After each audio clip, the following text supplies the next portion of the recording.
Tell me when to go. Okay, welcome to our virtual council meeting. At this time, I'll call this meeting to order.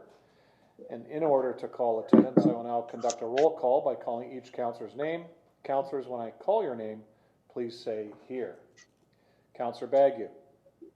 Here. Councillor Beauregard. Here. Councillor Bodner.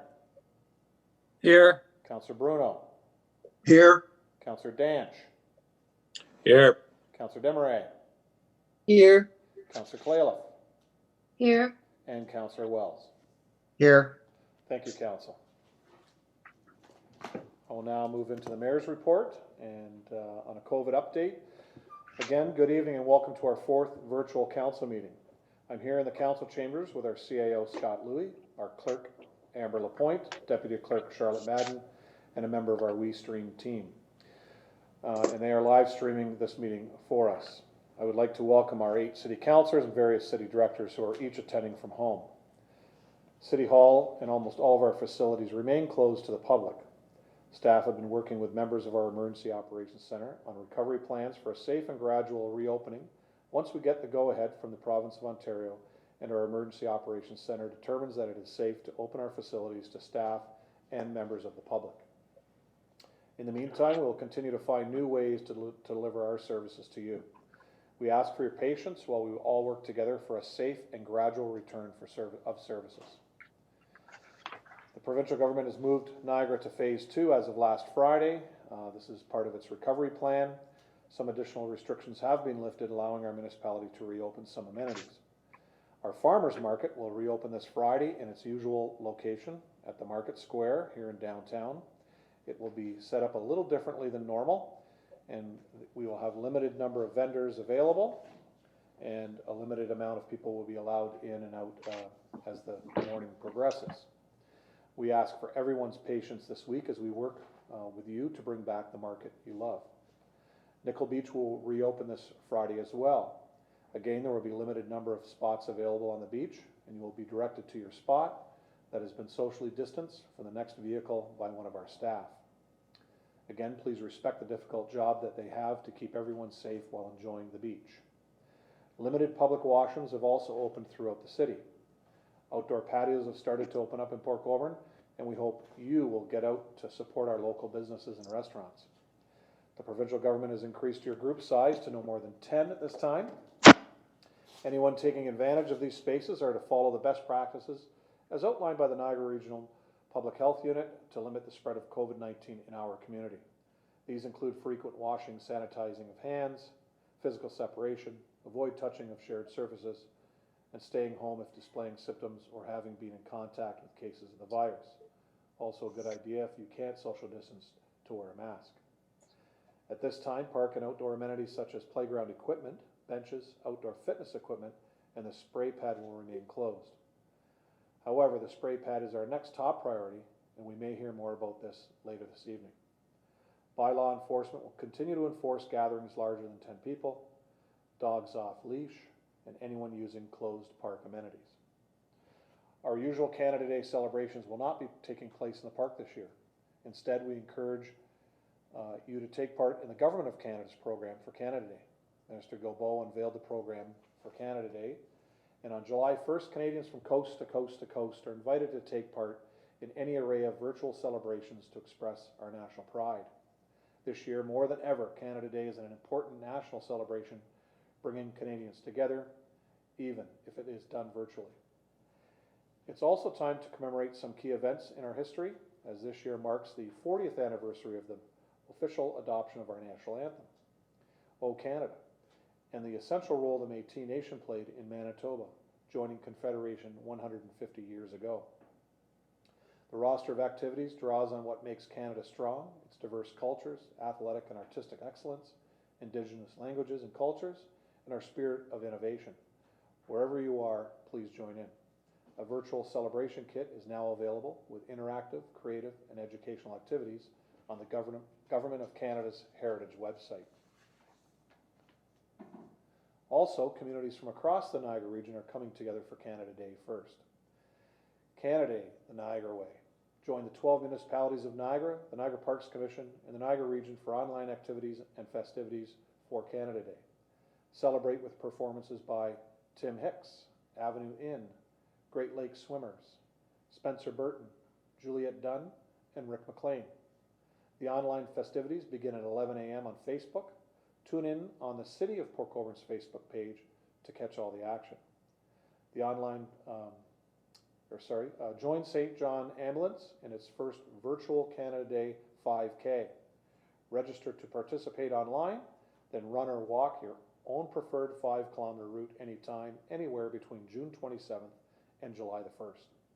If you are participating on July the 1st, make sure to wear some red and white to show your Canadian pride.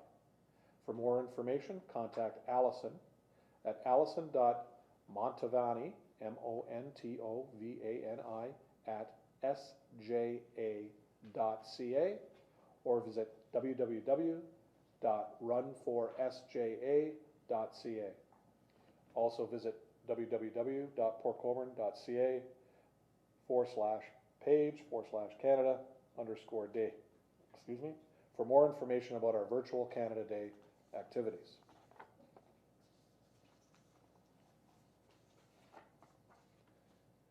In closing, we must remain vigilant in fighting this virus.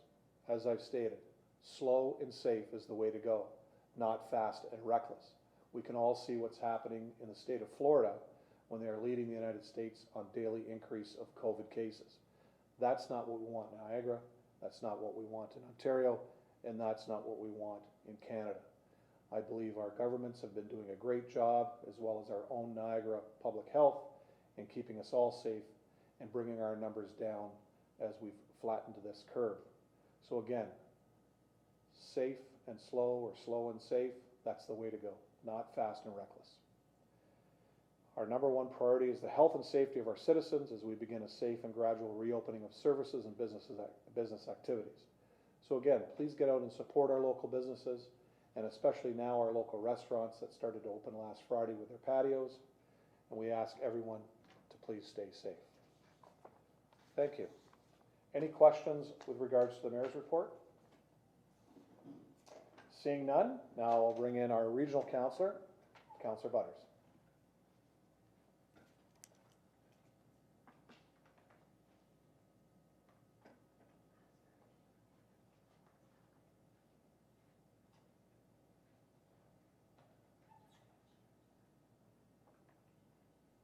Hello. Are you there, Barb?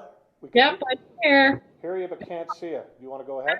I can't get the video to work, so I got dressed up for nothing. Whatever. Mayor Steele, thank you very much, and hello to all the councilors and staff and whoever's watching out there. I'll give you a quick update. The standing committees met last week, so kind of we'll do like a Coles Notes version. In planning and development, staff are still working remotely, but all core and essential services continue to be delivered. They're processing development applications and providing inspection services within expected timelines. They're working on key initiatives that include the woodland bylaw. There was a meeting just this passed on the 17th. The Glendale District Plan, Employment Land Strategy, and of course the new official plan, amongst others. And as well, they're certainly supporting the emergency operations and the development of Open Niagara. In corporate services, one of the more important things, I think, was the agreement to have the subcommittees and advisory committees be able to meet electronically during the state of emergency starting in September. And that's a good thing because that's been on hold all of this time. So the next couple of months gives the staff time to get the ducks in a row to be able to contact all the people on those different committees and get them up and running so that they can begin to meet electronically. The other thing I think that was really interesting was that there was a motion regarding the direct election of the regional chair, and that version of that has been referred back to staff for another report. So we'll still have to wait a bit before that comes back and can be decided. In public health, there certainly was a lot of discussion on whether or not masks should be mandatory. And for right now, the medical officer of health does not believe that an order should be issued in his opinion, it would be impossible to enforce, and he's probably right. However, he does recommend that masks should be worn if that 2 meter distance cannot be managed. So I hope that people will continue to carry masks with them, especially when public transit really gets ramped back up again. That's where you're going to see a lot of people on a bus, and you want to make sure that you're protecting others by wearing that mask. When you protect them and other people are wearing masks, they're protecting you. We always get the updates on the COVID-19. I guess the good news is that we are continuing to flatten the curve. Today there was 3 new cases and 222 days to double. So as we move forward, I think Niagara's doing a fairly good job in being responsible to keep on flattening that curve. Good news in the long-term care retirement homes, there are less infections, and they're able to prevent those outbreaks that are so devastating. We got a report on the Niagara Prosperity Initiative, and there was an RFP that went back out in February, and so those different agencies that applied for funding, there's 20 of them in total. There were 44 applications. So those 20 projects approved total about $1.2 million. So there's 10 projects under the housing banner, 7 with health, and 3 with employment. So Port Colborne will see the Good Food Box project. The benefits, which aims to increase fresh food to daily meals and provide low-cost, high-value monthly fresh produce to households. So as well as pop-up markets will be implemented and be partnering with Niagara Public Health. And the agency in charge of that and made the application is links to Green Learning. The next important meeting coming up, June 25th, this Thursday, the Budget Review Committee meets at 4 p.m. and Regional Council meets at 6:30. So all the things I just told you all has to be ratified by Council. Those are the things from the standing committees. And with that, I'm done and happy to take any questions and get back to you with the answers, I hope. Thank you, Mr. Mayor. Thanks, Council. Thanks, Councillor Butters. Any questions to the councillor? Seeing none? Again, thank you, Barb. No problem. We'll see you on Thursday. Madam Clerk, are there any addendum items this evening? There are no addendum items this evening. Great, thank you. Confirmation of the agenda. I have moved by Councillor Bodnar, seconded by Councillor Wells. Any questions with regards to the agenda this evening? Seeing none, all those in favor of the agenda, please raise your hand. That's carried unanimously. Disclosures of interest. The following councillors have declared a conflict of interest. Councillors Danch, Wells, and Beauregard have declared a conflict of interest on item number 1. Councillor Beauregard has also declared a conflict of interest on item 5 and bylaw 6794-44-20. Any other conflicts from any councillors? Okay, seeing none, thank you, councillors. Adoption of the minutes. We have the regular meeting of council 14-20 held on June the 8th of 2020. I have a mover, Councillor Clayliff, and a seconder, Councillor Bagu. Any questions with regards to those meeting minutes? Seeing none, all in favor, please raise their hand.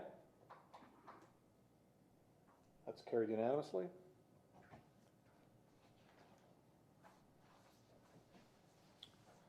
On to determination of items requiring separate discussion. So far we have items 1, 5, 6, 7, 8, and 10. Any further items need to be pulled? So we'll move the items that haven't been pulled. I have a mover, Councillor Desmarais, a seconder, Councillor Beauregard. Any questions or comments? All those in favor, please raise their hand. Again, carried unanimously. On to our items for separate discussion. Item number 1, Planning and Development Department Report 2020-77. Subject, Public Information Report, proposed closing of a portion of Carl Road. Our mover is Councillor Bodnar. Our seconder is Councillor Bruno.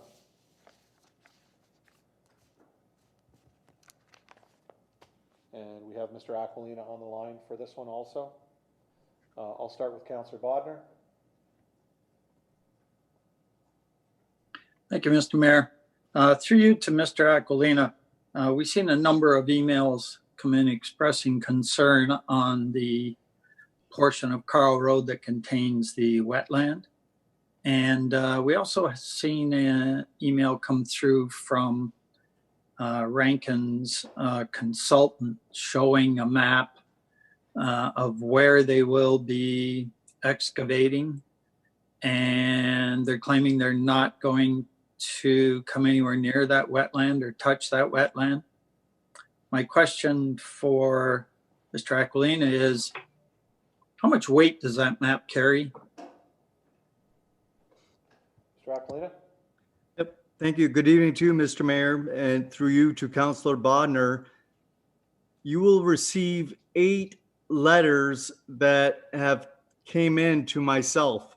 Some of the comments you were involved with that were copied to you, some of those you weren't.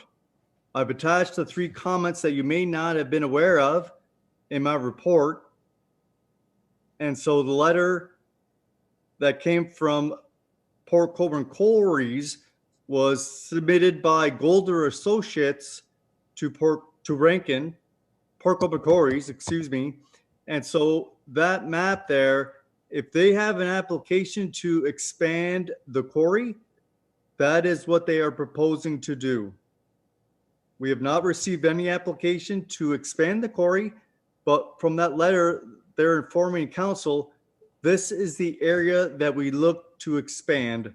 And in that letter, they say that they are not encroaching or expanding the quarry property in that wetland area. Councillor Bodnar?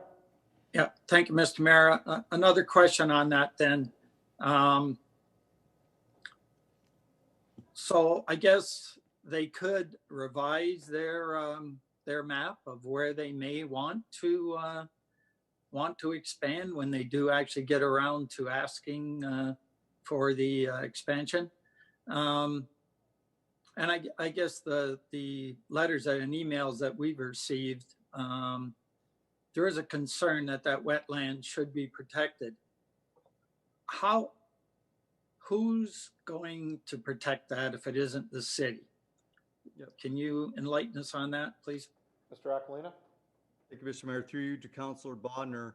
Right now, if an application is submitted, council, by way of the planning application, you hold the cards in your hand, as well as the region of Niagara. The overarching government agency is the Ministry of Natural Resources. They hold the biggest hammer. And so if an application comes forward, you will see what they are proposing to do. Any expansion as part of their application is going to require a multitude of studies to be done. One such study would be an environmental impact study that would look if there's any buffer area that needs to be included in their application. We're not yet at the stage of receiving an application, but once that is made, the municipality and the public would be informed in more detail of what Port Colborne Quarries plans are. But again, the Ministry of Natural Resources needs to review and consent with what their plans are. They are the body that regulates provincially significant wetlands. It's not the municipality, it's not the Conservation Authority, it's the Ministry of Natural Resources. Councillor Bodnar? Thank you, Mr. Mayor. So would it make sense then, and I know this is an information meeting, but to agree maybe in principle to sell Carl Road pending an application and what may go on with that as far as regulations? I'm just thinking that, is it early to make that decision on selling Carl Road? Or Should we wait till we actually see and stuff is carved in stone, for lack of a better words? Just my thoughts on that. I'll wait to see if any other councilors have thoughts. Thank you, Mr. Mayor. Thank you, Councillor Bonner. Mr. Aquilina, any comments? No, I don't, Mr. Mayor. As I mentioned, the application is not yet before us. The lands are on the east and west side of Carl Road, so it's not actually within the road allowance. All right. Okay, thank you. Our seconder was Councillor Bruno. He will be next.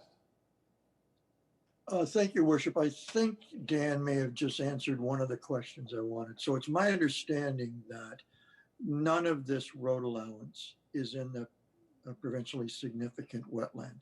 Is that correct? Mr. Aquilina?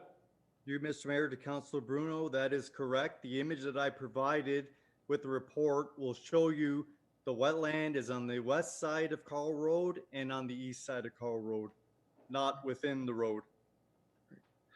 And the second question I had may have overlapped some of Councillor Bodner's question, but so as I understand it then, this is in the purview of the MNR, the province. So there couldn't even be, I guess I would say, the council of the day would have no say in approving any development there. I guess where I was trying to go with this, originally I thought maybe some of that was ours, but from what I understand, whether we jointly shared that wetland, whether we owned all the wetland ourselves, whether they own all the wetland, nothing can be done there unless there is an application to the province. The province would have to approve it, i.e. the MNR. So there is I guess what I would call, for lack of a better word, local politicians cannot influence whether that land could be built on or not. It is the MNR that would rule on that, and there would have to be an application and studies and all of that stuff. Do I have that correct? Mr. Aquilina? You, Mr. Mayor, to Councilor Bruno, yes, you are correct. If there's any request to change the planning designations on the property, because that area there is environmental protected, that would require those studies to demonstrate that that portion of the wetland to be reduced or removed. Once that is done and is signed off by the Ministry of Natural Resources, then the local politicians of the day can then exercise their authority to make the planning changes. Right. So the fact that this is our land, not on the wetland, I don't see what level of control we would have over this. I mean, it just seems to me that this is outside our purview or a future council to deal with any restrictions. The restriction's already there. It's by the province, and our road doesn't dissect it. Is that right? Mr. Aquilina? Through you, Mr. Mayor, to Councilor Bruno, that is 100% correct. Thank you, Dan. Thank you, Mr. Mayor. That's Thank all you, I had. Councillor. Further questions by councillors? Okay, seeing none. Dan, just to clarify that this the significant wood lot that is existing on that property on either side of Carl Road, that is already designated by the Ministry of Natural Resources, correct? That is correct, Mr. Mayor. So with us selling the road, which the roadway, the 66 feet, isn't part of that designation, our selling, whether we sell a portion of that or not sell a portion of that, as the other councillor said, wouldn't have any effect on that woodlot because it already is designated and protected by the MNR. That is correct, Mr. Mayor. So within that protection, there's buffers between that woodlot and any future activity around it, correct? That is correct, Mr. Mayor. Okay, I just want to make sure that that's clear. Okay, any questions? No further questions?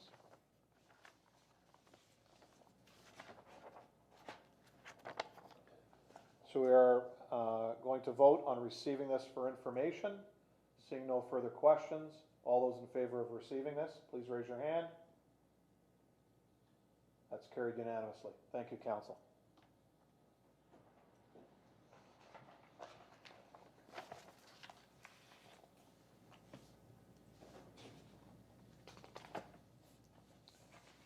You got everybody else back in?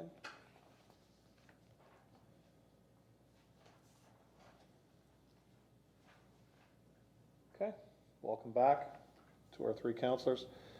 We will proceed now with item 5, Planning and Development Department Report 2020-39, subject sale of vacant land, part lot 26, concession 2. Our mover is Councillor Clayliff. Our seconder is Councillor Desmarais. I'll go to Councillor Clayliff first.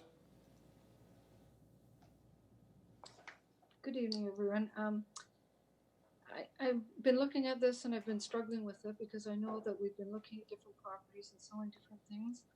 And I hate to make the D word come out, but I would like to ask to submit a motion in order to, since there's no emergency to this particular item, I'd like to defer it to further, to another time so that council can meet in camera to discuss the process and policies. Councillor, can you give us, for your deferral, can you give us a time? Because all we can discuss is the deferral with time only. There's no comments. Oh, okay, I'm sorry. Yeah, that's okay. As soon as we have the opportunity to meet in camera to discuss this. Okay, I'm just going to go to Madam Clerk. Madam Clerk, what kind of date are we looking at to bring this back to in camera with council? In the next upcoming meeting or the meeting after. Within 2 meetings, we'll get it back. So within 2 meetings, is that fine, Councillor Clayliff? That would be fine. Okay. Do I get a seconder for the deferral? Councillor Desmarais. Okay, there is no discussion on the deferral. All those in favor of the deferral, please raise your hand. Okay, that is carried.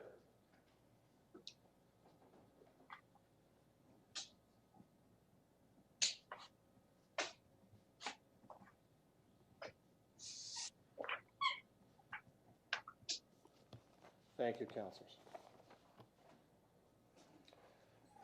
Item 6, Planning and Development Department Report 2020-38, subject short-term rentals. Our mover is Councillor Wells. Our seconder is Councillor Bodner.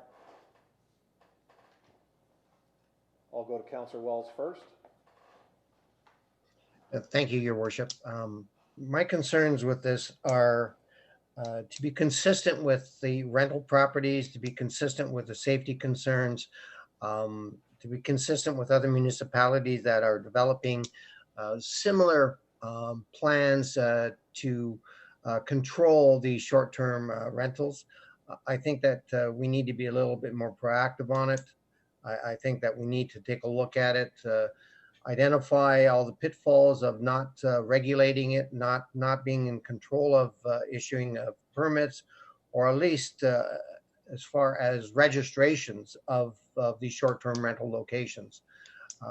So I'm just concerned that we're moving a little fast on it, that we haven't really received enough information to really pass judgment on the safety aspects of that. That's my comment. Thank you, Councillor Wells. Councillor Bodner. Thank you, Mr. Mayor. I guess I have a couple questions, and I share Councillor Wells' concern on this. And I guess who's leading this? Is it Dan or bylaw or clerk? It'd be Mr. Aquilina. Okay. All right.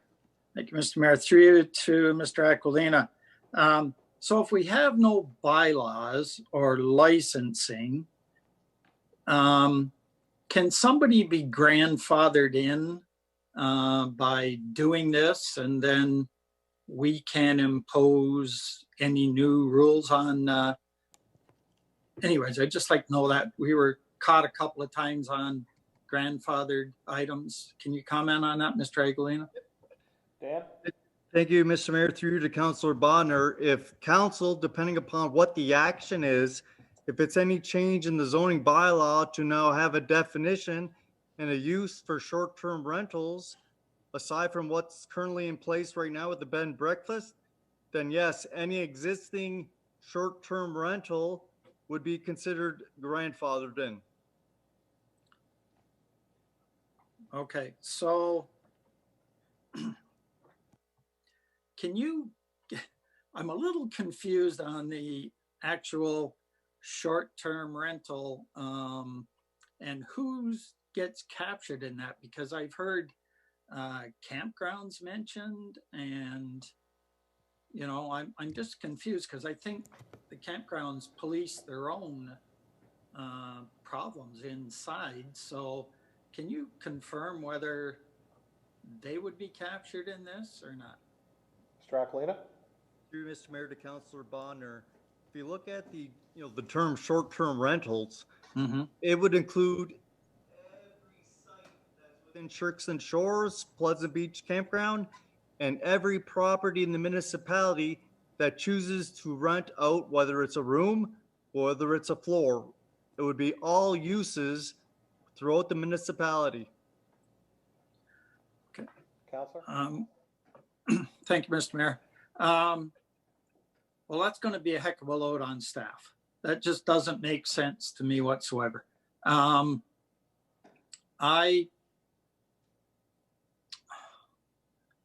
don't know. I think I'd certainly like protection for residents who may live beside one of these units. I understand there's only been one complaint last year on a short-term rental from a resident, I would assume. So it seems, I can argue both sides of this, and I'm the one that brought it up because like I had 8 emails of concern on short-term rentals, and they were concerned for people that have bought properties and are saying they're going to put them up for short-term rentals. So it's not something I believe that they have necessarily experienced. I think it's the worry of what if something goes wrong and the city has no regulations, no way to, for lack of a better word, shut them down. I understand that bylaw will deal with noise during the day, and after hours, the police would then take over. And a lot of these emails came from people on fire lanes, that the fire lanes are narrow to start with. And if someone was to have a significant party there and park on those fire lanes, it pretty much chokes off emergency vehicles and everything like that. And so I'm going to wait again to hear from other councilors who might have some insight into problems that have come up. But I did kind of like Fort Erie's bylaw and stuff that they have just put in. I don't think they've had much experience with it. I think it was in January. And maybe we might want to wait and see how that shows up. But I don't want to get caught with people being, just raising heck. So I'll wait to hear from other councilors and make my decision after that. Thanks. Thank you, Councilor Bonner. Before I go to any other councilor, senior staff have been discussing this issue, and there's some different opinions on it. I'm going to let Amber speak to it because I think what she's explained to us in our meeting today with the CAO, our treasurer, and clerk's department, I think they may have something that they can bring back to council that would work maybe better than what we may have wanted Dan to do with zoning and things like that. So I'm going to let Amber put this out there, and then we can maybe ask questions based on that. Just to expand on the comments in my report, short-term rentals, there is a large number of them in Port Colborne. Even if you did some kind of exemption for places like campgrounds, you still have all the cottages, people that use all the websites, the Airbnbs, VRBOs, HomeAway, Kijiji, newspapers. And licensing those properties would take a considerable amount of paperwork. To be honest, on the clerk's department, I love paperwork, but that I think is more than necessary. And to be honest, you're not going to get the delinquent properties to license, and I don't think it would be the best use of your resources. Licensing, education, inspection, enforcement, you have to think about where's the best, I guess, bang for your buck. And I would suggest you look at stronger enforcement tactics, working with the NRP, stronger bylaw, maybe hiring a bylaw in the evening, but putting more resources into stronger bylaws and bylaw enforcement rather than the licensing portion. Okay, councillors. I had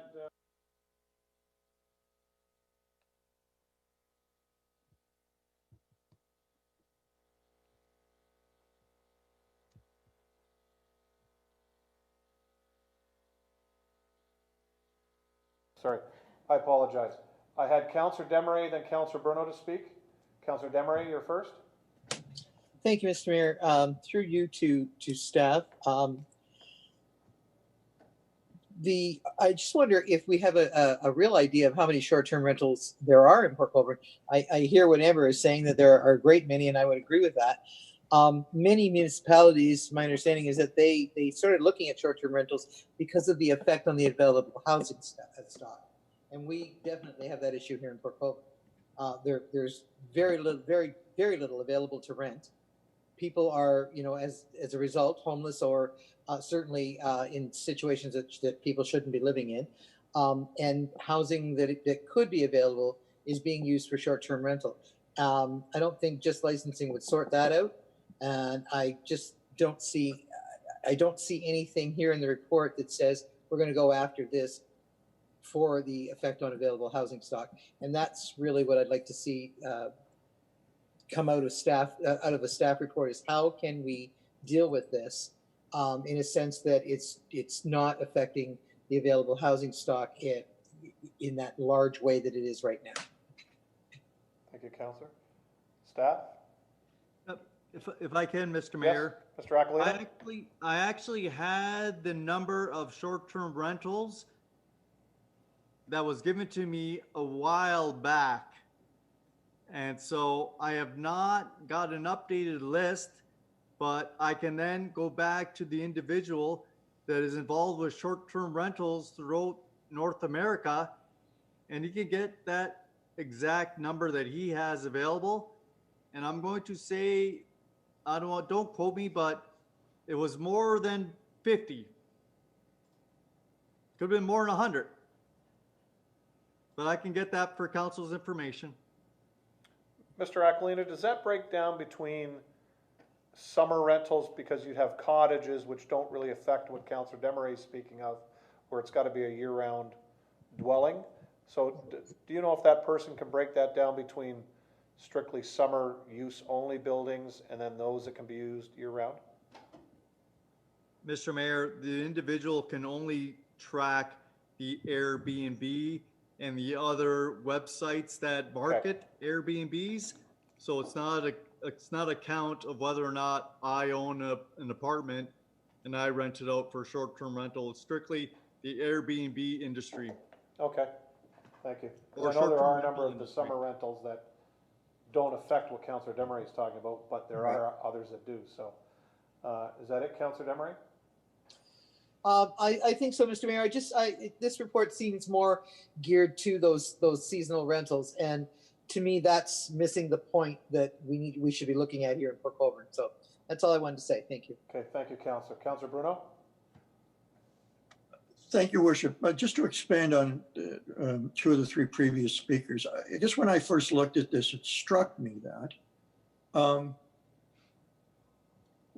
we have a bylaw in fees for B&Bs, and that is the area that I'd have to say I may be the least worried about, and it works because you have the proprietor living in the home, so there's a sense of responsibility there, and it does go through a process, and there is a fee, and I haven't found that that's not working. Conversely, I don't think you can have everything else be the Wild West. I mean, I really think that if somebody, anybody listening to this or in the chamber there could be subject to their neighbor selling their house and somebody coming in and doing short-term rentals. And, maybe it's the extreme, but it could be party central. And I don't think with doing noise bylaws and things like that, that's any different than what we already have if your neighbor does that kind of stuff. So it wouldn't be reinventing the wheel, but at the end of the day, and I'd like to hear Mr. Aquilina speak to through zoning, or I believe the report said in planning, some planning restrictions or regulations. So I have another couple comments and questions, but I'd like to get that answer from Mr. Aquilina as to what could be the planning approach as opposed to the licensing approach. Dan? Thank you, Mr. Mayor. Through you to Councillor Bruno. If council would like to actually have a definition of what a short-term rental is, then you would be able to provide more information as to how many units or rooms within that building are allowed to be rented out. And you can go further to say, how long will you be able to rent out a unit in a short-term rental building? Or you can go further and say that your short-term rental can only be available as long as the owner of the property is also living in that building. And then you can get into details about what you need for parking. Is it one space per room? Is it one space or one space per bed? What is that? That would be another thing you could tackle through the zoning bylaw. So if I could, through Mr. Mayor to Dan. So Dan, that would not be necessarily by geography. It could be blanket across the city. Mr. Aquilina?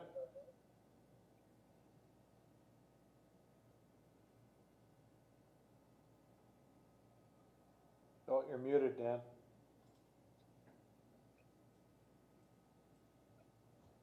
Sorry about that. Through you, Mr. Mayor, to Councillor Bruno. What I was saying that if the council wants to be specific as to where you want to have short-term rentals and where you don't, you also could do that as well. City of Niagara Falls, for example, has put short-term rentals in certain areas in their tourist areas where they allow those. City of St. Catharines has said they don't want those in residential zones. So it would be up to council to set in place where you want and where you don't want. And then it's a matter of bringing forward that amendment to say where they would be allowed and not allowed. So using planning as the vehicle, or as the process. So if it's reactive in the sense that if someone does a short-term rental in their house, and whether it's the geography of that area or whether it's past citywide, all residential properties, bylaw could enter upon a complaint. And just as simple as, so that because there's no registration or licensing, questions would be asked regarding who you are you the owner? Are you here on a short-term rental, et cetera, et cetera? And the bylaw officer would at best be able to just take that back, contact the owner, and maybe you could take it from there, Dan. What then would happen? I guess what I'm worried about is I've heard about, parking at Pleasant Beach and everything. And by the time the zoning infraction has happened, 3 months, 2 months, 60 days have gone by. And I don't think anybody's going to want that. So maybe you could let us know if using the planning process, to, in the sense that you described it as an example. Can you take us through what would happen, say, at the night of an event and bylaw going forward, and it was a short-term rental? Mr. Aquilina? Thank you, Mr. Mayor. Through you to Councilor Bruno. It would be like any other zoning violation. The complaint is made, we investigate. If it's determined to be in violation, we notify the property owner that there's an infraction. Then we allow that individual to bring forward an application to remedy the problem. So that could be a matter of applying to city council or committee of adjustment, but there will be a planning process involved, just like we do with any other zoning violation. So if I could ask you, what would they then apply for? Because wouldn't we need the back end of that process too? Mr. Aquilina? Mr. Mayor, through you to Councilor Bruno. So depending upon what actual regulations would be made, that would dictate whether or not if it's an application to city council for a zoning change, or if it's to the committee of adjustment to vary anything on that land. So it all is dependent upon what council wants to put in place. But for right now, if council wants to put a zoning definition and a use, then that would come to city council for approval. Okay, thank you. I don't know exactly what I want, but I do know I don't want the status quo. So I'm going to throw one more question out to Amber. Amber, it's my understanding that licensing fees can be commensurate with the cost of providing the license. Back in the early 2000s, I think, Bill 21 or 22, I can't remember which. Is that the case, that so the burden of the paperwork and the processing, that can be a cost recovery basis? Amber? Yes, it can be. During the licensing review we're currently undergoing, it's very clear that no matter what we raise the price to, you won't hit cost recovery, simply because the inspections that need to take place for staff to go out, if we're issuing a license, there needs to be a purpose for that license, and if that is safety, to make sure those facilities are being used correctly and have the right safety mechanisms, bylaw and fire will go out, and cost recovery probably won't be seen. Just one last thing there. Cost recovery often is difficult to ascertain because we traditionally look at it as yearly. And so I'm wondering if, you know, the cost of this is $100, you know, can someone get a 4-year license?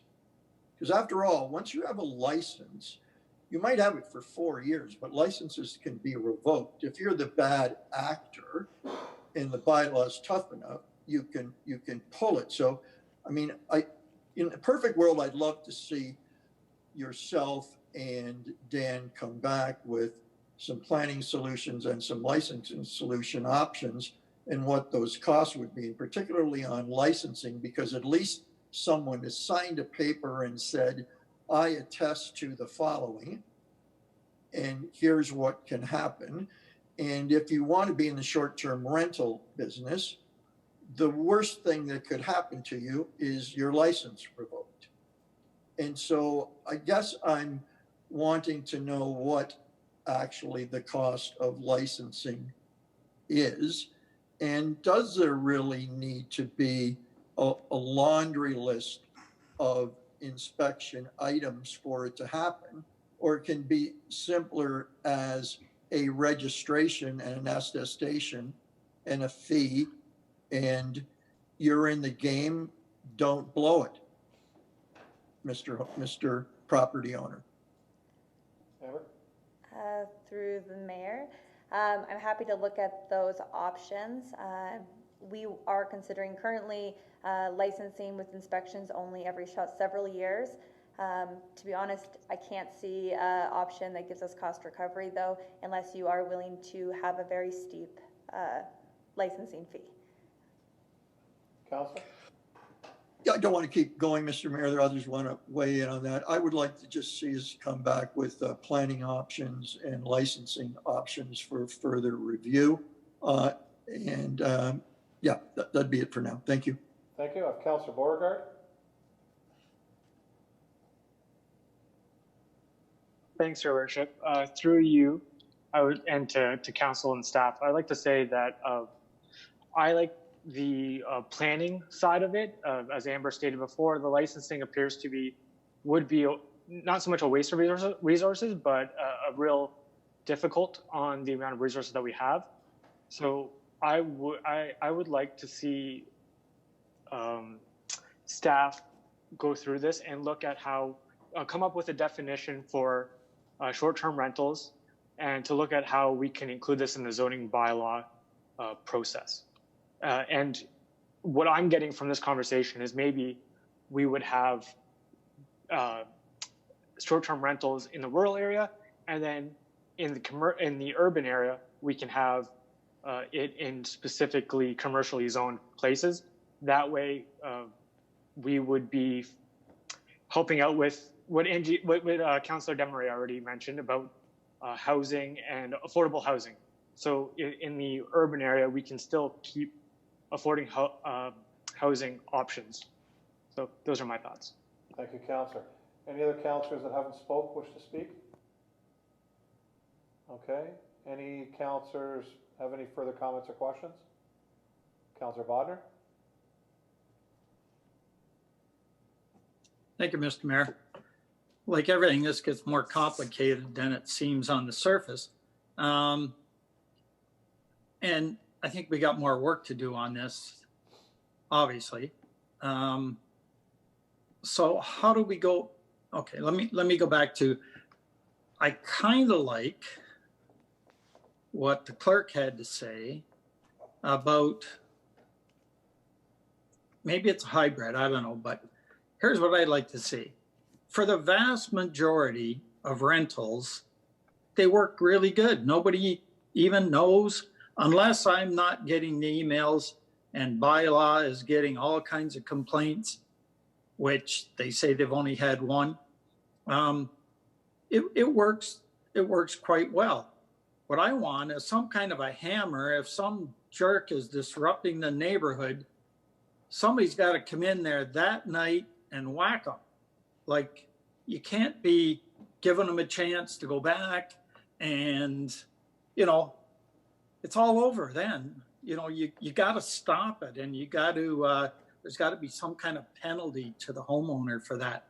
So I guess I've heard that obviously this has got to come back with some other options, some massage. And how do we go about getting this back?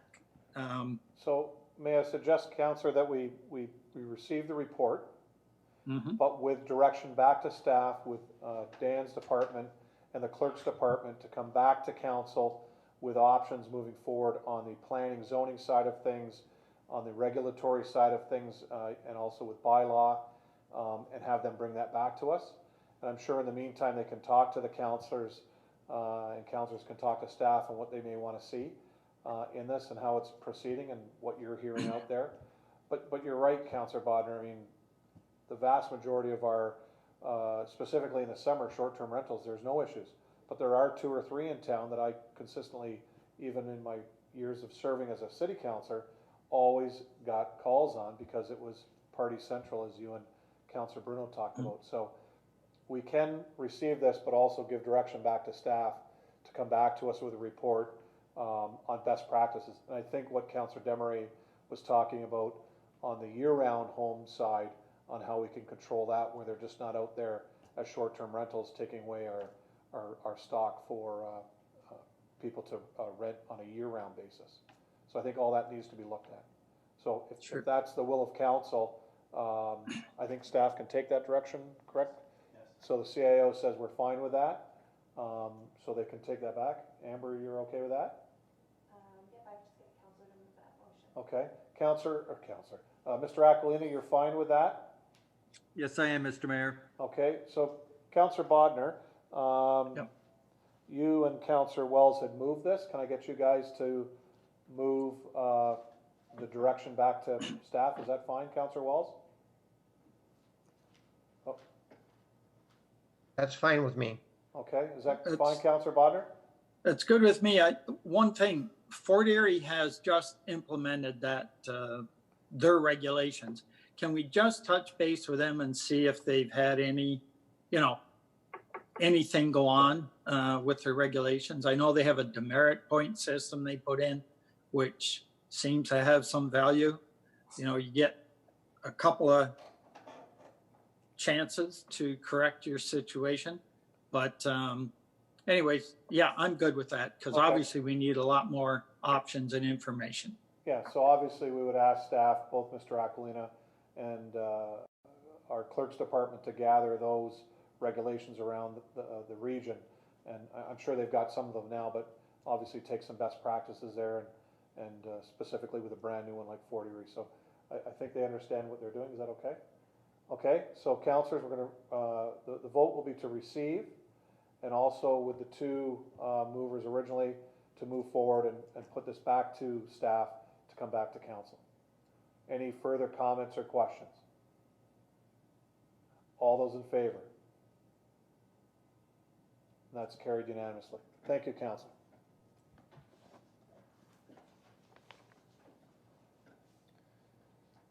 Next is item 7, Corporate Services Department Report 2020-79, subject COVID-19 property tax, water and wastewater penalty and interest relief program. Our movers are Councillor Bruno. Our seconder is Councillor Desmarais. Councillor Bruno. Thank you, Worship. Glad to see this back so quickly.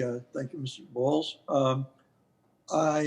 In principle, I'm supportive of a fee that, or of a system that can hone in on people with real and legitimate need.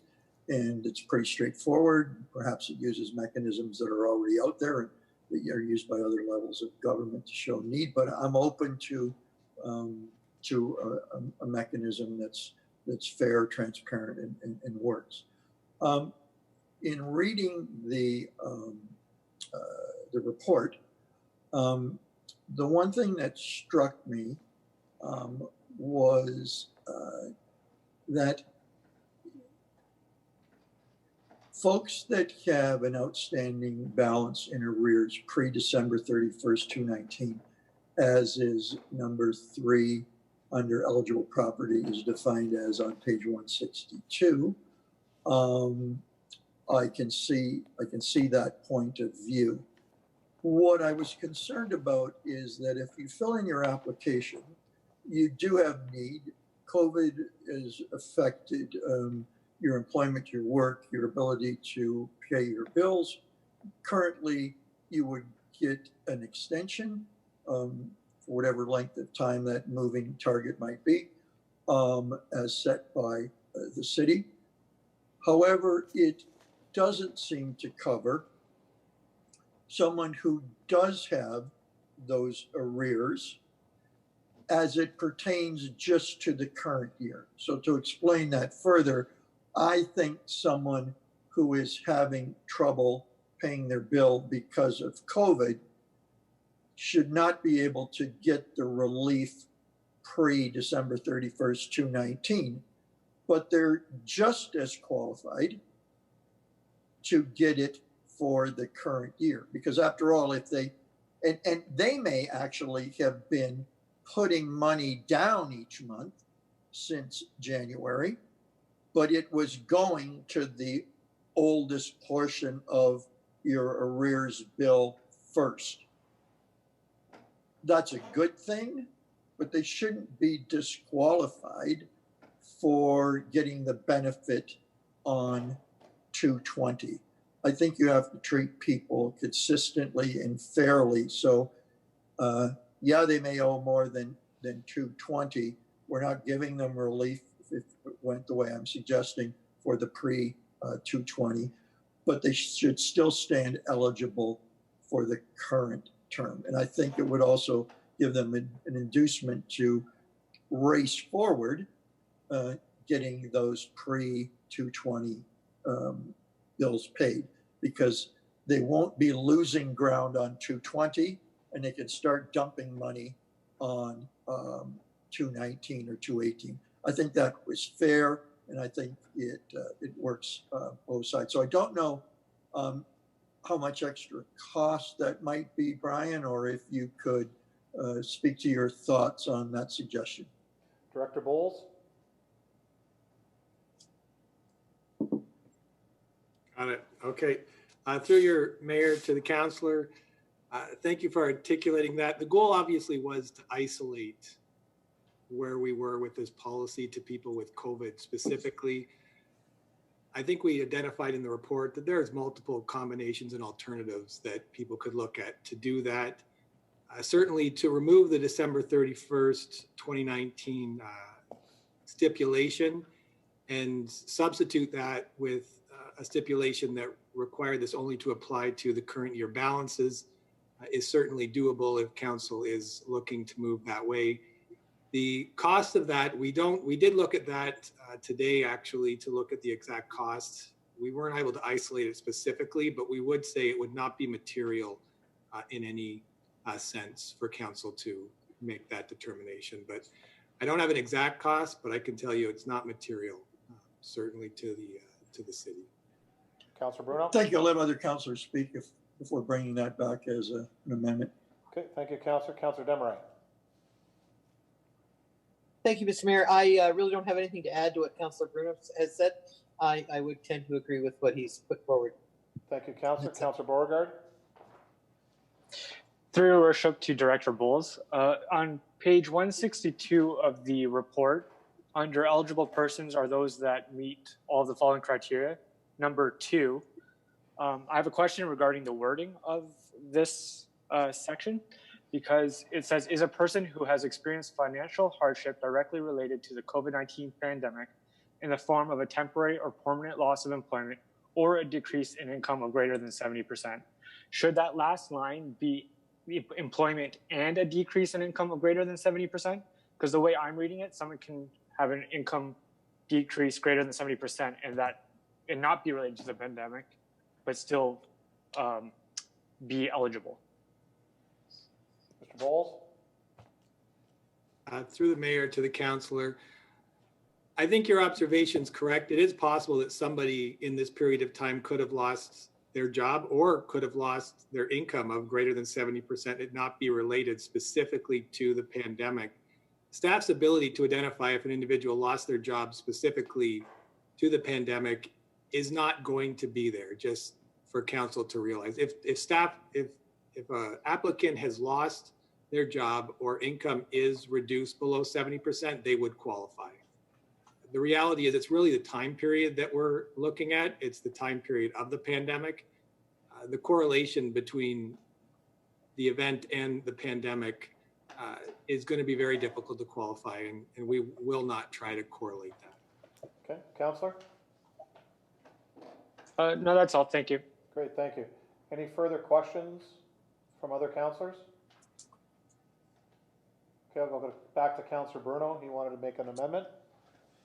Yeah, thank you, Worship. Just trying to write something down. It's perhaps Mr. Bowles could help me with this, but that applicants with tax or water arrears pre-December 31st, 2019 would still be eligible to apply under the rules for year 2020. Okay, Mr. Bowles, is that okay? I would recommend to council to add that the portion that's applicable for relief is contained to the 2020 year. I believe that's what the councillor was referring to earlier. Yes. Okay, Councillor, That'll be fine. Is that fine? Yes. Okay. Councillor Demarais, you were the seconder originally. Do you want to second that amendment? Is that fine? I will. Okay. I will. So we're dealing with the amendment right now. Any questions on the amendment? Seeing none, Madam Clerk, you're straight with the amendment on that? Okay, thank you. Okay, councillors, please raise your hand if you're in favor of the amendment. That's carried unanimously. Now we're back to the motion as amended. Any further questions or comments by any councillor? Okay, staff, we're all set? Brian, we're all set on that? Yes. Okay, thank you. Okay, council, all in favor, please raise your hand. And again, that's carried unanimously. Thank you, council.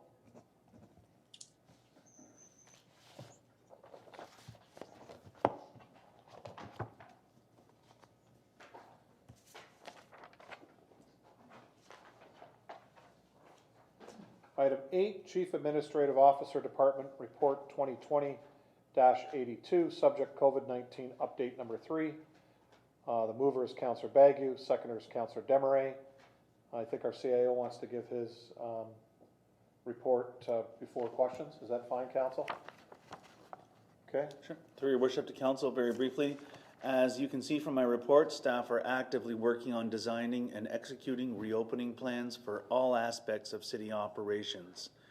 In recent weeks, we've seen parks, the marina, the library on a curbside delivery basis, public washrooms, and other facilities open.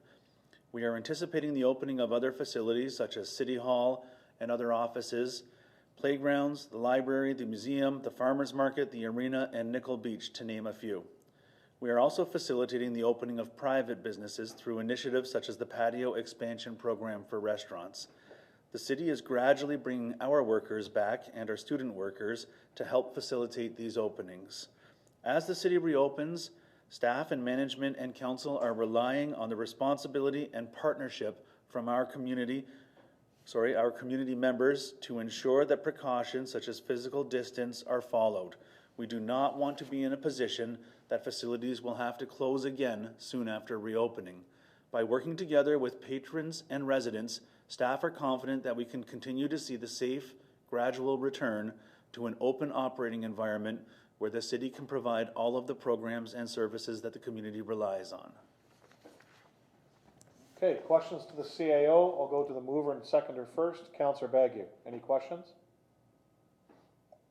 Thank you very much, Mr. Mayor. One question for the CEO. On the bottom of page 175 regarding the spray pad, it says it's all ready to go. We're just waiting. We're waiting for the Niagara Regional Public Health to wait a scheduled date for the region for water testing. Do we have a scheduled date that they're coming to sample the water? Through your worship to Councillor Bagu, there was some discussion about the spray pad in the EOC, that's the Emergency Operations Center, this morning. We went back and forth on whether or not the facility should be opened, and I do not know the date for the test that is scheduled with Regional Public Health, and if it's okay, I'll turn it over to Director Grigg to maybe summarize some of the discussion in the EOC, as well as provide a date if it's available. Ashley? Good evening, members of council, and thank you, Mr. Mayor. It's my pleasure to speak to this item before council this evening. Yes, as the CAO mentioned earlier, we did have some discussion at the EOC this morning.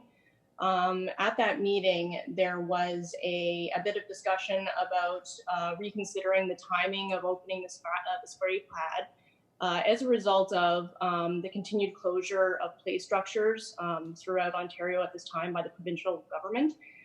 And particularly in light of the fact of the close proximity of the spray pad to our play structure in H.H. Knoll Park.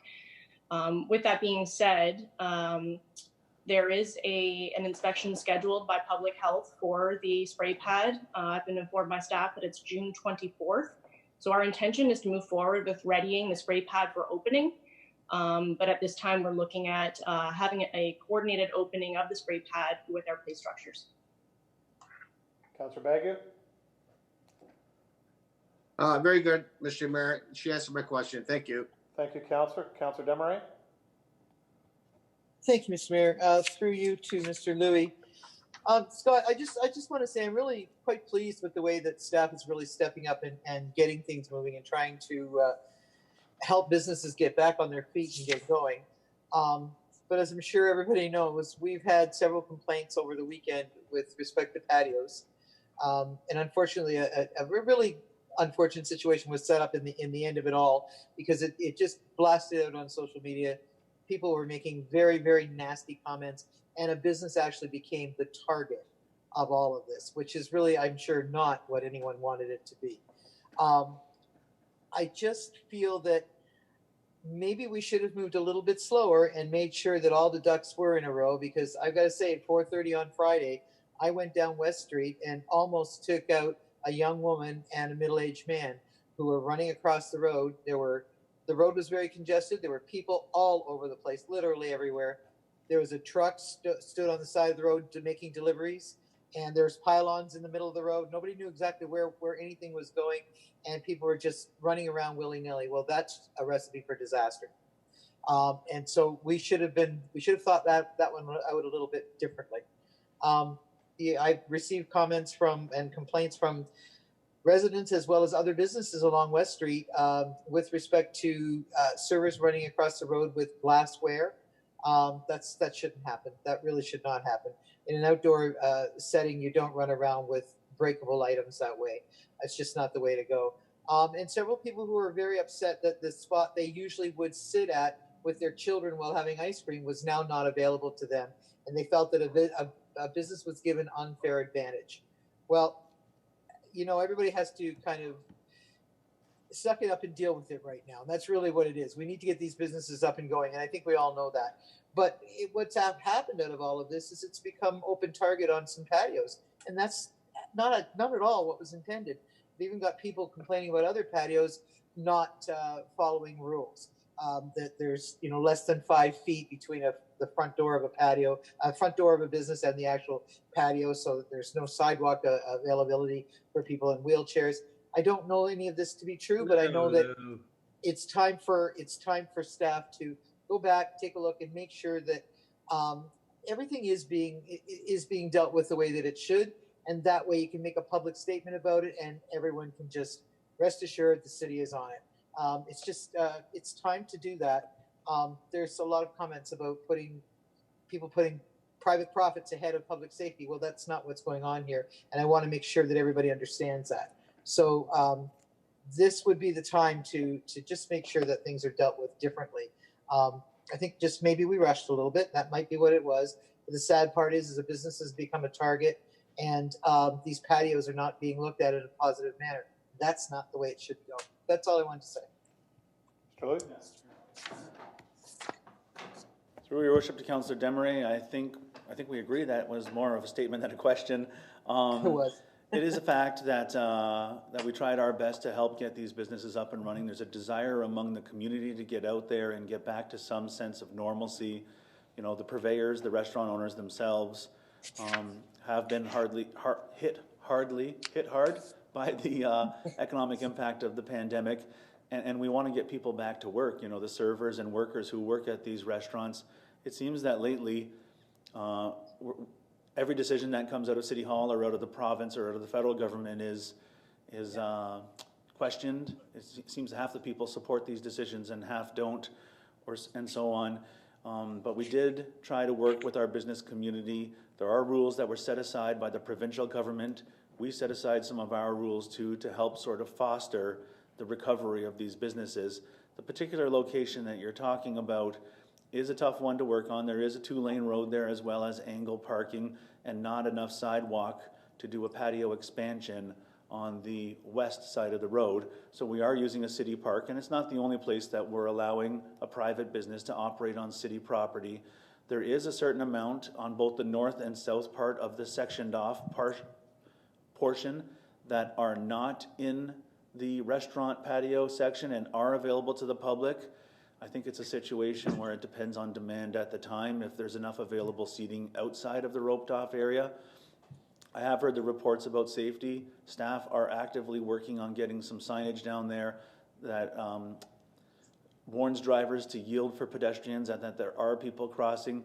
I have heard, as have you, some of these anecdotal reports of unsafe conditions. I have had some staff say that they were there on their private time on Saturday and Sunday and that things were working safely. So I think sometimes it's a moment in time where you'll see more or less congestion, more or less traffic. I am disturbed by that parking situation where there was a vehicle unloading, and I'll speak to bylaw staff tomorrow. But your point is noted. We can revisit some and all of these locations and just make sure that the rules are in place and that are being followed and that the conditions are safe. One last comment I will make. Our bylaw staff have never told businesses exactly what precautions they must put in place. We have evaluated precautions that are presented to us. We have never closed a business for not following precautions that the city put in place. We have suggested that they need and must follow their own. We're on an information campaign. So one restaurant might put out half the tables, and that will be approved by bylaw. Another restaurant might put out all of the tables, but only fill half of the tables, and that would be approved by our bylaw. So some of these practices are being put in place by the proprietors, and it is important that they follow their own practices, and I will speak to bylaw staff about that. Counselor? Thank you. I'm sorry. My largest concern, though, really is the pedestrian traffic across the two-lane street. So that's the one that I know for a fact is a dangerous situation. As for the rest, I think it's kind of a hysteria that is growing, and social media is certainly adding to it. But speaking to it in this manner will help deal with that. And again, I do appreciate the work that's being done. Thank you. Thank you, Counselor. Counselor Danch? I can only echo a couple things that Angie said there. I'm sorry, through you, Mr. Mayor. I think one of the biggest problems was, and we all want to support our restaurants, and I was out myself on Friday night, and it was great to go out. But I think the lack of information that was fed to us so that we could field some of the questions where people are calling up and going, did you know that so-and-so is doing this? And we're like, I didn't know that. And I see Angie nodding, and I'm sure she's thinking the same way. I think there was a lack of communication or information that was sent to us so that we could field these questions, say yes. And we're all talking about canal side. I mean, that's not a secret here. Hey, get her up and going. I want to see you guys all survive. But I think the lack of information that was fed to us was one of the biggest problems. And I do feel that the crossing of the road, and it's the busiest street in town, but there's certainly some traffic there. So that's just a feeling. And I do agree with Angie. I just want to say that. Thank you. Thank you, Counselor. Counselor Beauregard. Through your worship to CAO Louis and as well Mr. Aquilina. On Saturday, when I was going up West Street, it was really hard to tell that we were in a pandemic or in a state of emergency. It looked like we were everything was back to normal. That's how at least people were acting, in my opinion. And maybe it has to do with information purposes, like that Frank just said and Councillor Demeray. So I'm just curious, do you think we could have, would it be feasible to have bylaw actually patrol the area, maybe by walking on like a Saturday morning, Saturday afternoon, and maybe providing that information to residents and or businesses in a way that keeps them safe, but still gets that information out and or potentially lays charges? Thanks. Sir Louis? So through your worship to Councillor Beauregard, I will let Dan, Director Aquilina, follow up on my answer if he has more to add. As you know from an email that I sent to Council prior to the weekend, I did approve overtime for bylaw officers because of the anticipated heat wave and expecting public pressure on hotspots. One of our problems is that our hotspots are very diverse and spread out among the community, all the way from the west end of town on the lake and the former Sandy Surfside Marine all the way to Pleasant Beach Road, north to the dog park, people breaking into the beach that's not open yet, that's Nickel Beach, and 2 bylaw officers total until 6 o'clock at night. So it is a crew that is spread pretty thin to begin with, but we did talk once again in the EOC Emergency Operations Center today about adding bylaw staff through the summer, whether we can get someone on a contract or bring in additional student help, so that we do have the staff through the weekend. It would be desirable to get out there and get in the community and continue our information campaign. We have talked about laying charges under provincial orders when physical distance is not being obeyed or when there's more than 10 people in a group. We are, when it comes to parking, which is not the same as the pandemic, but we are ticketing and towing vehicles where there's unsafe conditions. So really it's a question of resources and time. I'll let Dan Aquilina jump in and say if he's had any conversations with his staff thus far. We do have our weekly directors meeting tomorrow. I can add this item to the agenda, and I can ensure that Dan and I speak to bylaw staff about scheduling and about patrols. Mr. Aquilina? Thank you, Mr. Mayor. Through you to all of council, I just gave the A-OK for our planner to help out with the enforcement in our parks. That is a priority to deal with the physical separation, but we're short-staffed, so we're having other staff chip in to help. Okay. All right, councilors. Okay, I got Councilor Beauregard, continue. Thanks, Worship. Sorry, Dan. Did you say that our planner is going to be enforcing as like an enforcement officer? Mr. Aquilina? Through you, Mr. Mayor, to Councilor Beauregard. Yes, that is correct. The planner actually by bylaw is authorized to enforce the bylaw. So the planner will be enforcing the bylaw regarding the COVID crisis to deal with the separation of crowds larger than 10 people. Councilor? Okay, I just wanted to confirm that. Thank you. Thank you. I have Councilor Bruno next. Any other councilors wish to speak? Okay, Councilor Bruno, then Councilor Clayliff. Thank you. Just back to West Street again. I know that there's been a relaxation of the rules, and I'm happy that staff have processed those applications to help our business people. With respect to the extension of patios onto municipal property, can someone clarify whether the area of the promenade against the parking stalls there on West Street, was that an patio extension of Canal Side or other business on West?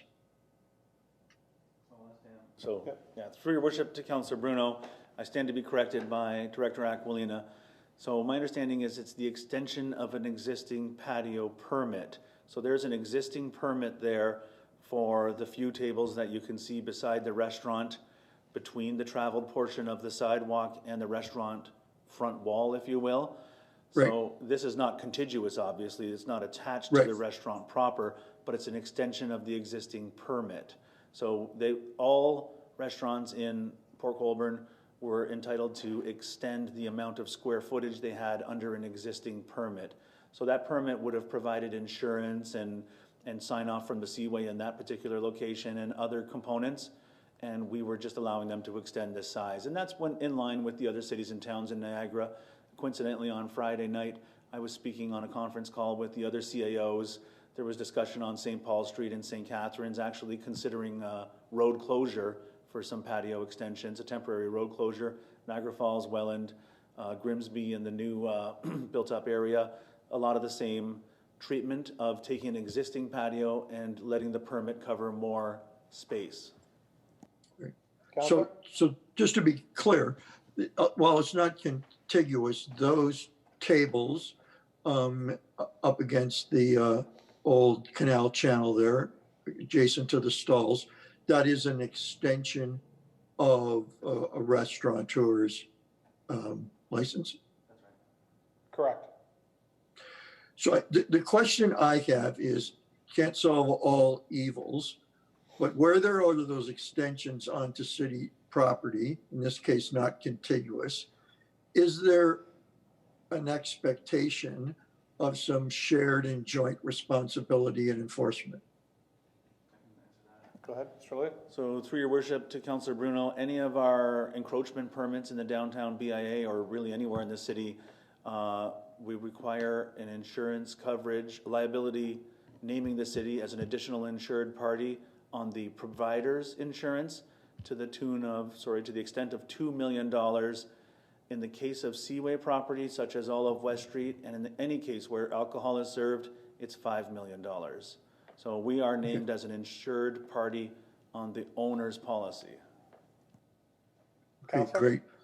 But I'm just trying to think if we can help there with the crossing of the road, but I don't know, maybe it's, because I don't even know whether there is provisions about glass and other things in those patio extensions, if we could work with the restaurateur to help police such a big area? Through your worship to Councillor Bruno, I might not understand the question perfectly. I can talk about glassware. I do have concerns. This is my first time hearing it about glassware crossing the road and so on. In terms of safety improvements, we are planning on doing the signage. I did consider I asked staff about temporary road markings, such as marking out a crosswalk, but it was determined that it might create an even more unsafe or more confusing situation for drivers and an illusion of safety for pedestrians, that there was some kind of safety there that wasn't in fact there. So that was an idea that was not approved in the EOC, but the glassware and the signage is something that we'll be working on right away. Thank you. That's all I have on that. I did want to come back to another councillor item of Councillor Baguiou's on the spray pad, but if you, Mr. Mayor, if you want to finish on West Street. Yep, thank you, Councillor Clayloff. Through you, Mr. Mayor, to CEO Louis. I actually want to say thank you. I saw a lot of good things happening, but I hear Councillor Danch, and my biggest problem over the weekend was on Friday. I had several calls like he did, people asking questions, and I didn't have the answers. And in trying to get the answers, I went over to City Hall, and I was so pleased to learn that bylaw was actually there working, talking with people and looking at some of the issues that had arisen. So I really, kudos to them. They were right on top of it all. And I do see what's going on, and I understand everybody wants to open, everybody's nervous about what should be done, what can't be done, different things. And I know overall the staff is trying really hard, and I do want to thank them because, like you said, we only have 2 bylaw enforcement officers. It's tough. It's a tough goal for everyone, and I think we all have to step up to the plate. And you know, everybody needs to be as understanding as they can. And I've tried to really, reiterate that to people that I've spoken with, that everyone's doing their best. We're trying. This is a new learning situation for all of us, and that we're doing the best that we can. I do have a question. You just talked about how unsafe the road is, and somebody said to me, why don't we just close it down for certain times? And I said, well, I didn't know if that was a possibility, if you would think about it. But is that an option, that during these prime big times, weekends, evenings, should we be shutting that section of the road off while we are going through this and negate some of the safety issues that we're all talking about? Would that help? Mr. Louis? Through your worship to Councillor Clayliff, I appreciate your expression of gratitude and that of the other council members. I will pass that along to staff. I can't take any of the credit. There's a great team of people here that includes the mayor, council, myself and my small part, and staff that are trying to lead this city out of the pandemic and lead this city into recovery. And I think that sometimes it's a thankless job, but we're working away at it. I'll take full responsibility for the communication piece. We did do press releases. We did do Facebook and social media. It is hard to reach everyone. We did have great feedback on the patio expansion program, but it's my fault that council didn't have more information, and I will make sure that that's addressed as we move through recovery with other initiatives. On the safety note, we have discussed ideas in here at the staff level. We have had one-on-one conversations with council members. We've talked about a full closure of West Street on a temporary basis, for example, a Saturday or a Sunday later on in the year, where we could get into sort of a pedestrian mall and use both lanes of the road as a walking area. Of course, that would come to council if we decided to do that. We have talked about a single lane closure up to Clarence Street so that traffic can move north on West Street and turn left or right at Clarence Street with safe barricades in place and maintaining the angled parking, but a little bit more room for everyone to spread out and to enjoy a little bit of space and use the whole street. I think if we do something, it will obviously come to council for council's approval. I can take it back to the directors meeting. We could advance the issue a little bit farther, and perhaps you'll see something at the first meeting in July. Councillor? Thank you very much, Mr. Louis. And really, as far as letting us know, what I said to people was things change on a daily basis. I'd heard some of these things a couple weeks ago, but I said everything is so fluid at this point. So please don't take that as a reprimand. It's just, I recognize how quickly things are changing and how everybody's trying to keep up. And I tell that to the public constantly. Thank you. Yeah, staff had about a week to work on getting all the applications and everything together, our set of rules, if you want to call them that, based on what the province allowed us. So kudos to staff for getting that together and getting the message out to the businesses so they could get it. Because I think we had around 20 applications for patio extensions based on the provincial guidelines. So any councillors that haven't spoken, which is only Councillor Wells or Councillor Bodnar, do you have any questions to the CAO? No? Councillor Bruno, you had another issue? Yes, I just wanted to echo also what you've just said with regards to staff. I mean, I think, you know, COVID period is uncharted waters in territory. And I think the businesses that did patios and the staff, I was in Sherry's office and the whole floor, desks, side tables were papered with applications to get out and get people up and running on Friday. So Scott, kudos to everybody that worked so hard in getting it done. I think the businesses really appreciated, certainly the community, and there was lots of activity, and I think it will find its correct level by us tinkering with it. Mr. Mayor, I did want to come back to the spray pad that Councillor Baggio had raised. I guess I am concerned that while we try and follow the Ontario medical officer direction, and in coming back to the spray pad, it doesn't strike me as unusual that spray pad openings were given and not playgrounds. And while I have no proof of this or information on it, I suspect it's because a spray pad versus playground equipment is a different level of touch surfaces. So if you have a child on a monkey bar or swing or whatever, there's that constant cleaning and touching. I think early days was the spray pad because of, it's outside, it's cleansing, you're really not touching a lot of the apparatus. And so, and the fact that I dare say, I don't know one spray pad that isn't also near playground equipment. They just go together in a park. I like the way our playground equipment there has been covered with that large X-shaped tarp with the holes in it. And I think of all the equipment that's been blocked off, that's actually worked the most successfully, although I haven't been down there every minute of the day. I'm bringing this up because, the provincial guideline says we can do it.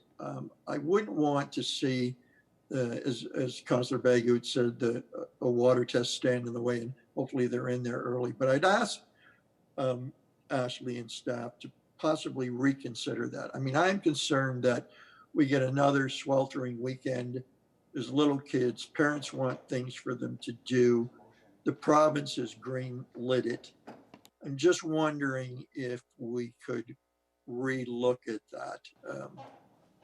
I'd like to see it open, but at the end of the day, it's also got to be safe.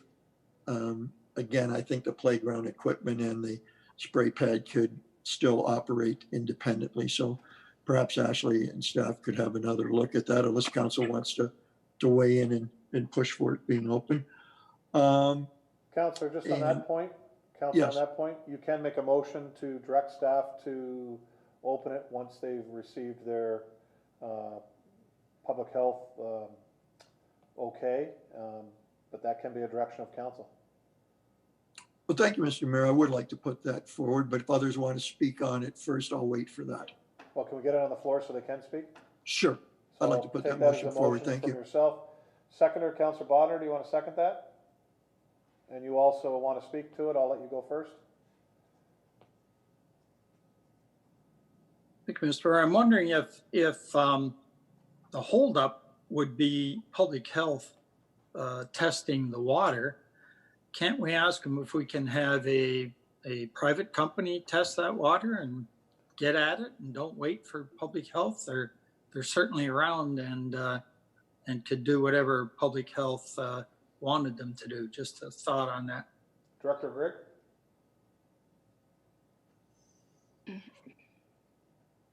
Thank you, Mr. Mayor. At this point, the inspection is scheduled for the 24th, and staff have been in regular communications with representatives of Niagara Public Health. So we are on track. If it's council direction to open the spray pad, then staff will certainly implement that direction. In terms of also, I should address Councillor Bodner's comments a little more directly. With regard to a private company, it's not something that we are working through Niagara Region Public Health. They are the authority. We could take a look at expediting further, but as I mentioned earlier, we are on schedule for the 24th of June. Councillor Bodner? Thank you. So just so I'm clear, are they going to do the water test on the 24th of June, or are they going to have it ready for you and say it's okay? Ms. Grigg? At this point in time, staff are in the process of finalizing their standard operating procedures with regard to operation of the spray pad. We've been in contact with other area municipalities that have similarly opened their spray pads or splash pads. So there is a bit of time that we need to take to finalize those procedures. We do believe that we will be up and ready shortly after the June 24th inspection from Public Health. Councillor Bodner? Okay, that's okay. Okay, before I go to Councillor Bruno, any other councillors? Councillor Wells? Thank you, Worship. I'm just concerned, along with Councillor Bodner, that, if they come at 3 o'clock in the afternoon on the 24th, and that's a Wednesday, and the lab takes 3 days, so I don't know if, I'm trying to put words in Councillor Bodner's mouth, but maybe we can check as to what's the return time for the lab results and the green light. And if it can't make it back by the Friday, that we petition them to be able to use a private lab. I guess I wouldn't want to see it not open as a result in the delay of receiving the results of the water test. Ms. Grigg? Thank you, Mr. Mayor. It will take a few days to get the results. We also are coordinating with the staff in the water department as well. There's a process there that needs to be followed. We do believe, though, however, that we are in a strong position if council provides the direction for us to open in time for the weekend. Thank you. Councillor? Okay, Councillor Wells? Thank you, Your Worship. Through you to Ashley. Ashley, is the spray pad continuously chlorinated by a chlorination system? Ashley? Thank you, Mr. Mayor. At this point in time, I might ask for the support of the Director of Engineering and Operations. I certainly know generally about the operation of the spray pad, but in terms of water quality and chlorination, I think Chris Lee, the Director of Engineering and Operations, might be able to speak to that a little bit better than I can. Mr. Lee? To you, Mr. Mayor, to Councillor Wells. No, there isn't a chlorination system within that. It uses chlorinated water from the distribution system. The chlorination system was decommissioned a number of years ago when it was having trouble competing with the requirements for the health department. Thank you, Chris. That answers my question. Okay, Councillor Danch? Yeah, I guess Chris or Ash there, I mean, we have staff, of course, that are certified water people, and Darlene and company there. Maybe we could get some water flowing through it before they go through all the rusted pipes from all winter long, and get Darlene and her side of things to maybe do a check and see what's going on. I mean, we're all supposed to be working together here, and there's a ton of kids that want to get wet. And I just wonder if maybe we could, just fire it up for an hour or two and don't let the little guys play in it, but, test that water to try and get a jump on the gun there, maybe. Just thinking. Ashley? Thank you, Mr. Mayor. Yes, I can confirm that staff have been doing the proper testing in preparation for the opening of the spray pad. So again, we feel that once we get the green light from Niagara Region Public Health and the results in a few days after that, we will be in a position to open shortly thereafter. Okay, any further comments on this motion? So the motion is to direct staff that as soon as they're given the go-ahead from Public Health to open the splash pad, that they'll have everything ready to go, hopefully, by the weekend. Any further questions? All those in favor? That's carried unanimously. Okay, any further questions on the CAO's report? Okay, I have a mover and a seconder to receive this. All those in favor? That's carried unanimously. Thank you. Item number 10 is Community and Economic Development Department, Parks and Recreation Division, Report 2020-81. Subject, concrete resurfacing, Valley Health and Wellness Center, capital improvement. Councillor Bruno has moved this. Councillor Bagu has seconded this. I'll start off with Councillor Bruno. Thank you, Worship. This afternoon, Councillor or Director Greg had gotten back to me, so I'm satisfied with the report. Thank you. Councillor Bagu? Thank you very much, Mr. Mayor. Basically, I emailed Director Bowles about a financing item on this one. The Kinnear Park pavement was already taken out back on April 27th, and we really can't take it out twice. So said he would come back with a new recommendation. Yeah, that was inadvertently put in there.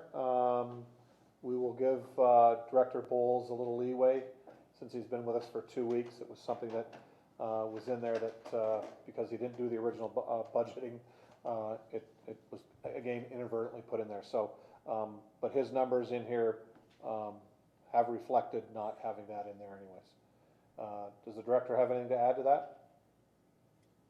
Just through the mayor, thank you for the eagle eye of the counselor. And we have had a conversation with staff and community service division or the community division.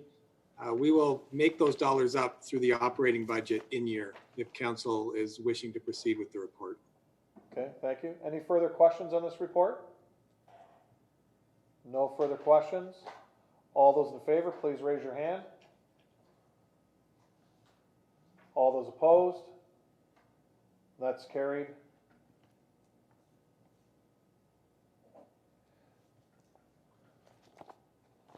Okay, so that's all our items this evening. We are now on to proclamations. We don't have any this evening. We have no minutes of boards, commissions, or committees. Now we'll go on to item 11, councillors' items. So first up are staff responses to previous councillor inquiries. Staff, anything to come back to council with? Mr. Lee, I'll start with you. Through you, Mr. Mayor, to the rest of council. I just wanted to let council know that staff has reached out to the St. Lawrence Seaway with regards to the drainage issue up on Barrack Road. We've had multiple conversations with the Seaway on that, and we are trying to expedite a solution to that in the very near future. So just to let everybody know, particularly Councillor Bruno, that at this point in time, the reaction has been positive, and we hope to have some finishing of this project in the very near future. Great, thank you, Mr. Lee. Director Bowles, anything for council? Not at this time, nope. Thank you. Ashley, anything for council? Not at this time, thank you. Okay. Staff here, anything? No, No? Fire chief on? no, I told we didn't have to. So Okay. Nicole, anything? No? Nicole, no. Well, her name's there, but nothing to add then, Ashley? No, thank you, Mr. Mayor. I believe that director or the manager of Parks and Recreation. Yeah, for both of you. Okay. Yeah. Yeah. Thank you. Mr. Aquilina, anything to add? No, your worship. Good, thank you. I'll go on to councillors' issues, and we'll start reverse alphabetical this week. Councillor Wells. Thank you, Your Worship. I do have a few items here. One quick one through you to Dan Aquilina regarding the status of the revisions of bylaw 2499 11 11590 for discharge of firearms and the bylaw for noise. Just wondering where they stand. They were brought forward back in 2019. Mr. Aquilina? Thank you, Mr. Mayor. Through you to Councillor Wells. The report has been submitted to the clerk and the CAO.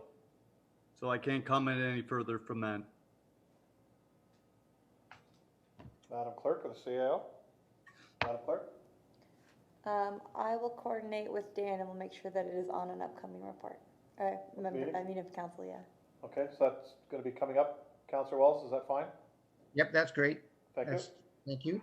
I have through you, your worship, to Chris Lee in regards to drainage on Maple View Drive in Shirkston. There's been some reports in regards to some flooding on 4898 Maple View as a result of no drainage or ditching around the Maple View Road. I was just wondering if there's any comments in regards to that that we could pass on to the resident with regards to any future plans for drainage to prevent the flooding of his property, as well as safety conditions during the winter.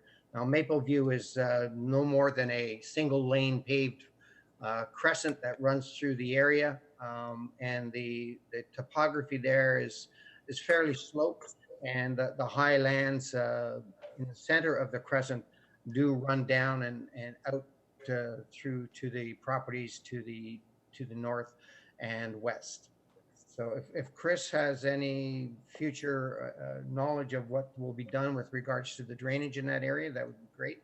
Mr. Lee? To you, Mr. Mayor, to Councillor Wells. Staff has had some initial investigations on that particular location that you referenced.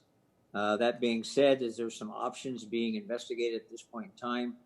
One of them is actually entertaining the thought of extending the municipal drain to the back lots of those parcels that are in that subdivision, if you would. And then we could then do drainage through a swale and then some type of roadside ditching that could then have an outlet that would be prescribed under the Drainage Act. So that's something we're looking at investigating, and hopefully we can move that forward. If nothing else, we'll try to do something on a temporary basis within that neighborhood to prevent some of those issues, as you said, that could happen and occur during the winter months. Councillor? That's great, Chris. Thank you.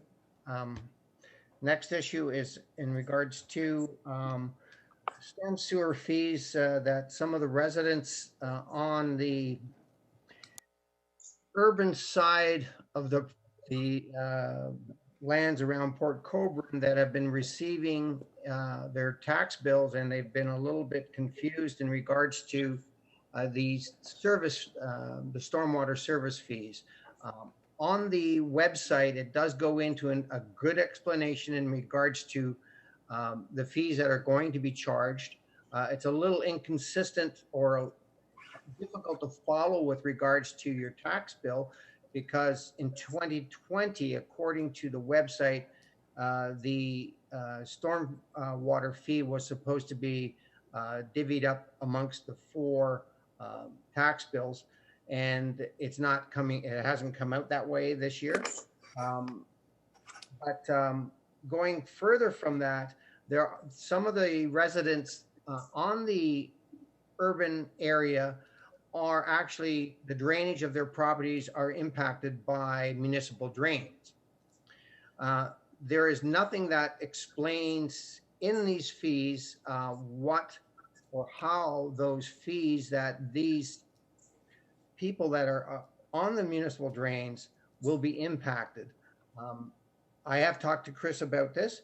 It is, Chris had stated that these fees would then go toward any fee that you would incur having the drain managed and improved. the problem that occurs with that is that's not in any literature, or it's not in anywhere anybody can reference to.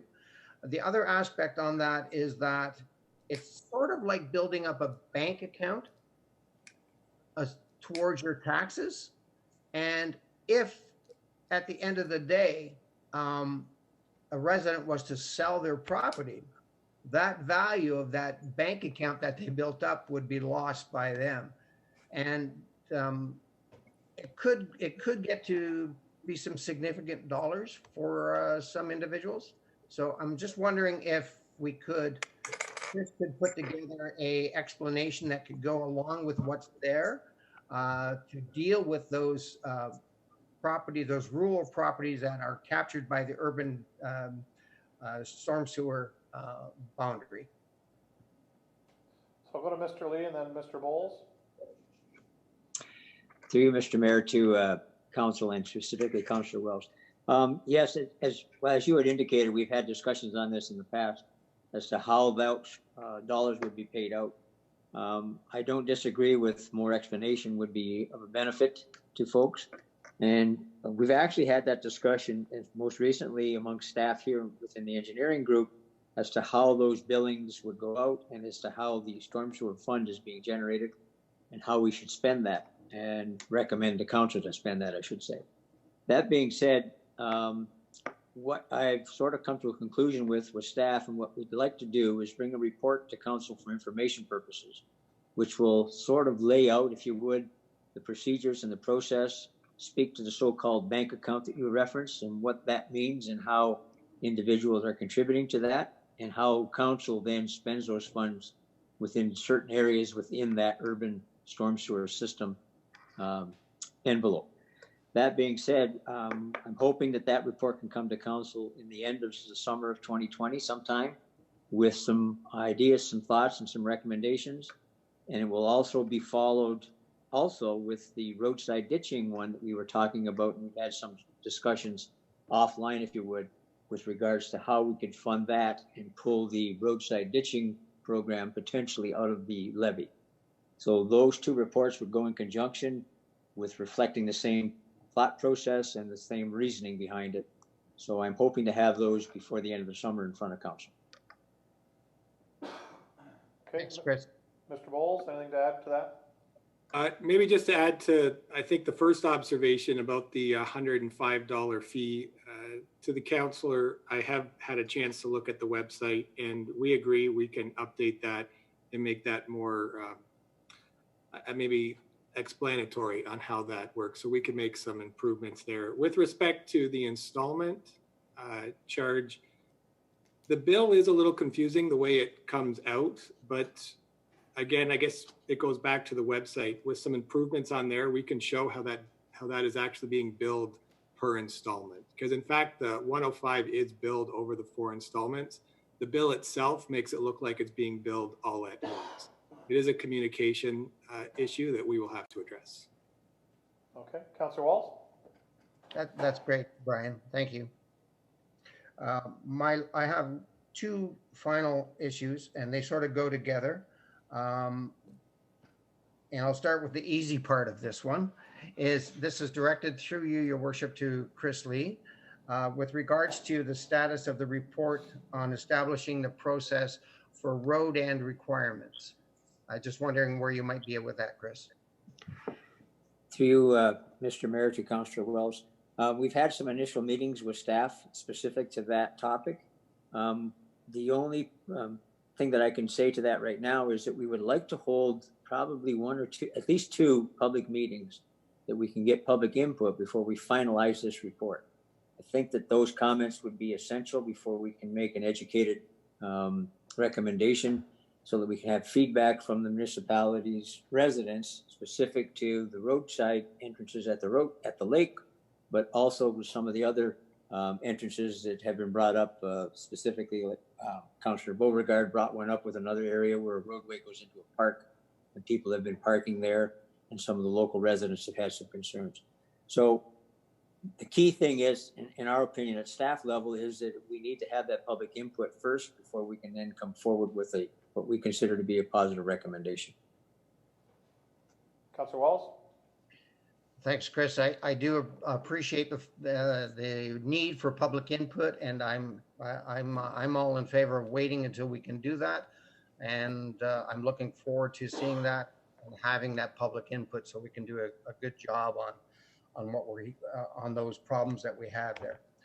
This leads to the issue that has occurred over a couple of last weekends, especially this last weekend on Saturday. It's in regards to the Pleasant Beach road end and the number of people that are frequenting that area and the results of their gatherings that are occurring.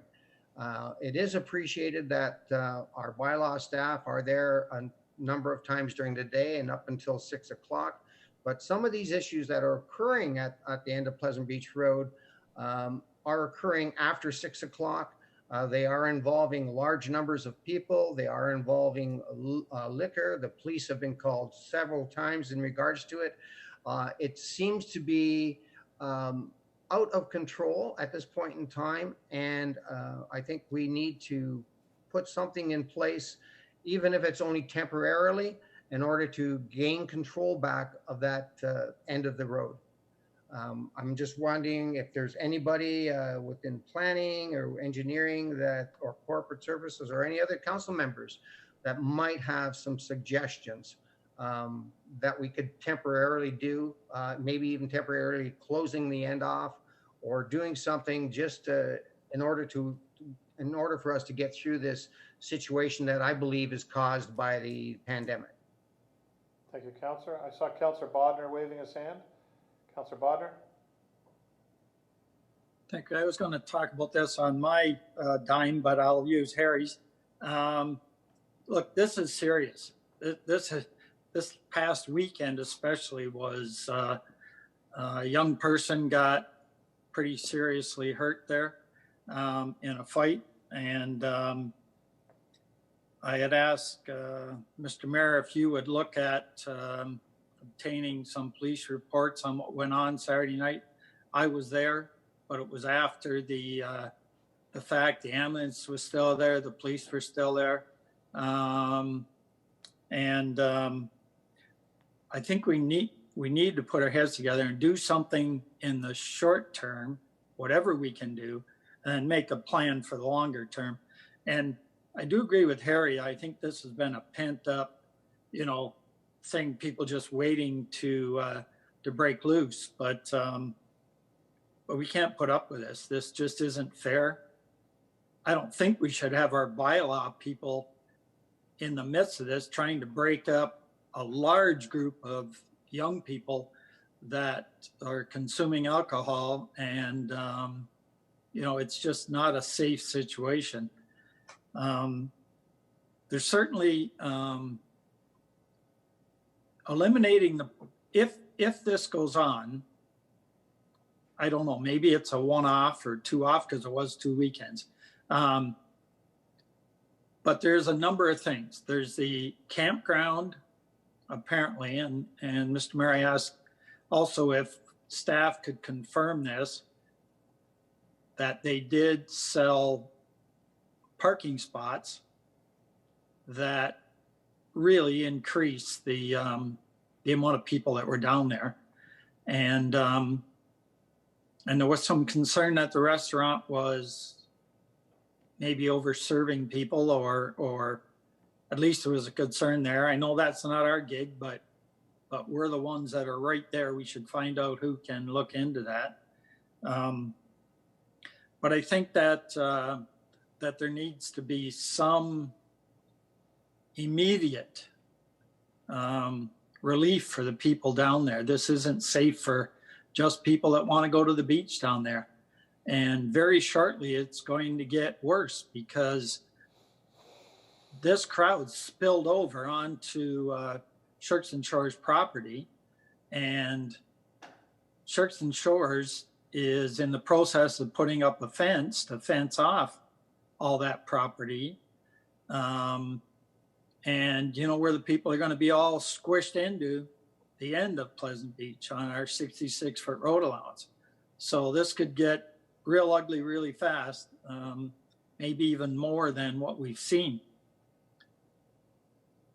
I've got some emails and I'm going to confirm them, but there was parking issues, people parking further down Pleasant Beach Road, kind of in the ditch on the side of the road, because we only have no parking to Mitchell Road, I believe. And if we can confirm that that parking did happen, then we need to get on that really fast and make sure it doesn't. And there's also, well, verified reports that the group will get together and find some place to park further away and then jam everybody in the back of pickup trucks. And all of a sudden there's 30 people arrive in a gang right down there. So, you know, this is multifaceted, but Harry's right. This is something that we need to get our heads together and deal with. I might add a few more things. Well, you know what? No, I'll do it right now. Here's a good example of an email I got that kind of outlines a few things. And it certainly was an excessive use of Pleasant Beach by, they say teenagers, but I think they're into early 20s too, by the looks of them. And parking alongside the roads and ditch lines, and the campground allowing people to park there and then go down into the beach. And I had a chance to talk to a couple of policemen down there. And Mr. Mayor, I think I also in my email asked, they said part of the problem down there with the congestion is golf carts. And so I kind of said, well, it'd be nice if you enforce that. And they let me know in no uncertain terms that they were issuing tickets. Mr. Mayor, I wonder whether we might be able to find out exactly what the penalties are for driving a golf cart on the road. Because I don't think the people that have the golf carts really have a care or any idea. The police alluded to that. There's, I believe, at least 4 charges that can be laid. So I wonder if we could get the dollar figure of those charges, and you know, if we have to put up signage there telling people about that, I think that'd be a good use of time. But maybe somebody else has got some ideas, but something has to be done, and not by the end of the summer. Hopefully by next weekend. Thank you. Thank you. On this issue, Councillor Bruno? Councillor Bruno? Yes, Your Worship, thank you. I think Ron summed up a lot of what I wanted to say, but maybe I could just round out the edges, Ron, on what I was thinking on those. You know, at the end of the day, it's interesting that there are other large events, let's use arenas, motor racing, everything else, that doesn't have some of these problems. And I think the core of that is buildings and venues have a capacity rating. What we have is a 66-foot wide piece of beach by X meters long down to the water. But we have never bothered to say what is the capacity of that section, just like we should, whether it's a liquor license thing, a hall, anything else. The problem with capacity is if you don't have someone like Shirkston Shores with the fence up and them standing there, it's like trying to put a capacity number on a bottle or on a, you know, on a balloon of water when it's got a leak in it at the bottom. Well, it'll never reach capacity in between those two fence lines if people go onto the property of Shirkston Shores. It'll just, because there's a relief valve of going out there. So if you're going to measure capacity, you've got to have a finite space that you can measure it on. So I think one is, if you had Shirkston Shores patrolling down there, their fence line, nobody can come over. We set a limit on how many people can be in the road allowance. That's one thing. The flip side, and again, Ron's already alluded to it, and maybe it's a Dan question. You know, you can't post signs on both sides of the road, tow them away if you have a relief valve of someone selling parking spaces off into an unlimited capacity of field. So, you know, at the end of the day, I think the issue about zoning infractions on parking will limit that. The signage, and, you know, I'll say, if you look at provincial parks, you know, maybe the COVID lifting is much like the May 24th weekend in the camping business. What do they do across the province for the last 20 years? They hit the whole enforcement issue hard at the front end, right? You can't drink in a provincial park on holiday weekend. They tow, they ticket, they send a strong message at the beginning of the year. I think then you've got to look at, you know, if there's a licensing issue at an establishment down there, those people need to sit in. So I guess in summation, I think you've got to have that working plan. And I think you got to have planning, bylaw, Shirkston, the police, and perhaps public health sitting around a table and all agreeing what their role is in doing it in concert with each other. But I think the first place to start is you've got to fix the capacity down there in order for you to be able to have any type of control. So that'd just be my 2 cents worth, Mr. Mayor. Okay, I mean, we should be giving direction to staff on how we want to move forward with this. Like Harry asked, you know, as far as stopping up the road allowance for the short term because of the issue, or other measures. Maybe Mr. Aquilina can answer this question. Dan, because it's a road allowance, we are restricted on some things we can or can't do. Is that correct?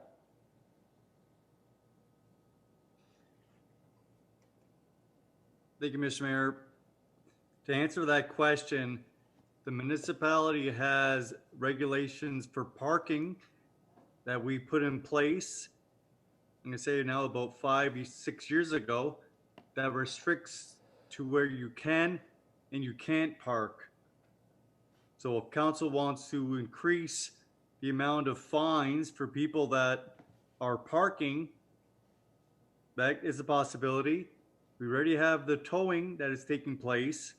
We already have bylaw enforcement officers out there regulating the property. A lot of the issues that Councilor Bruno had raised is a matter of zoning.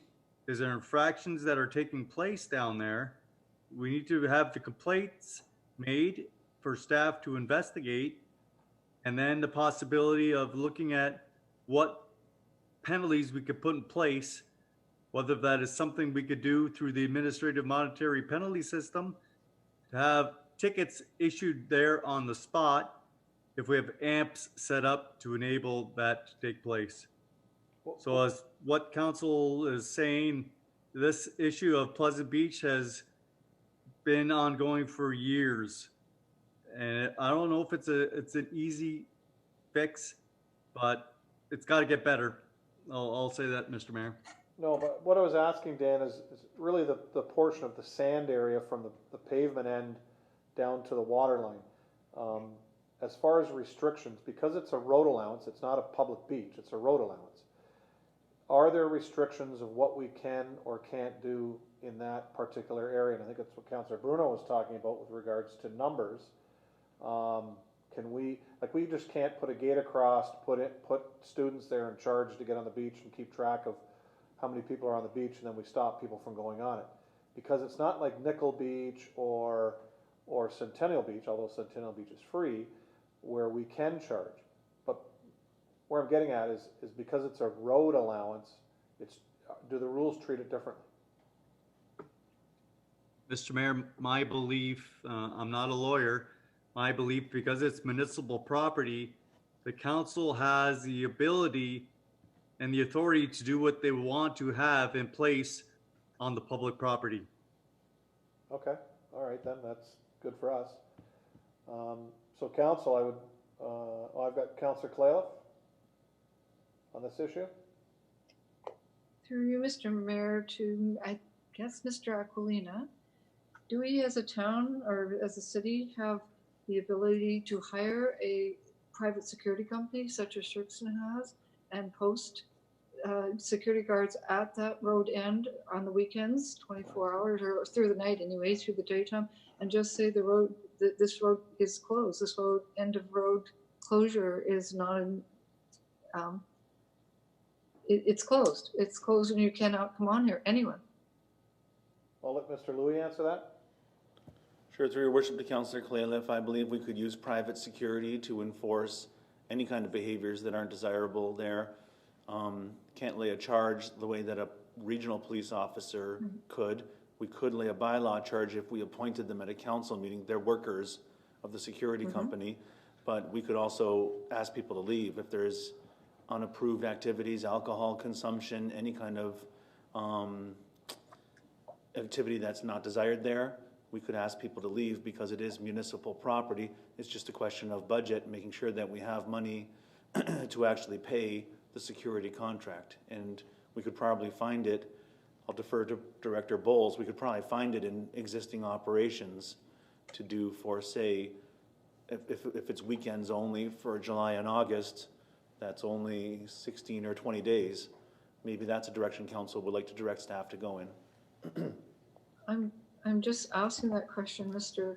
Louis, because I'm thinking, you know, we just do not have the police coverage. Everything we talk about bylaw, even to send our bylaw officers there.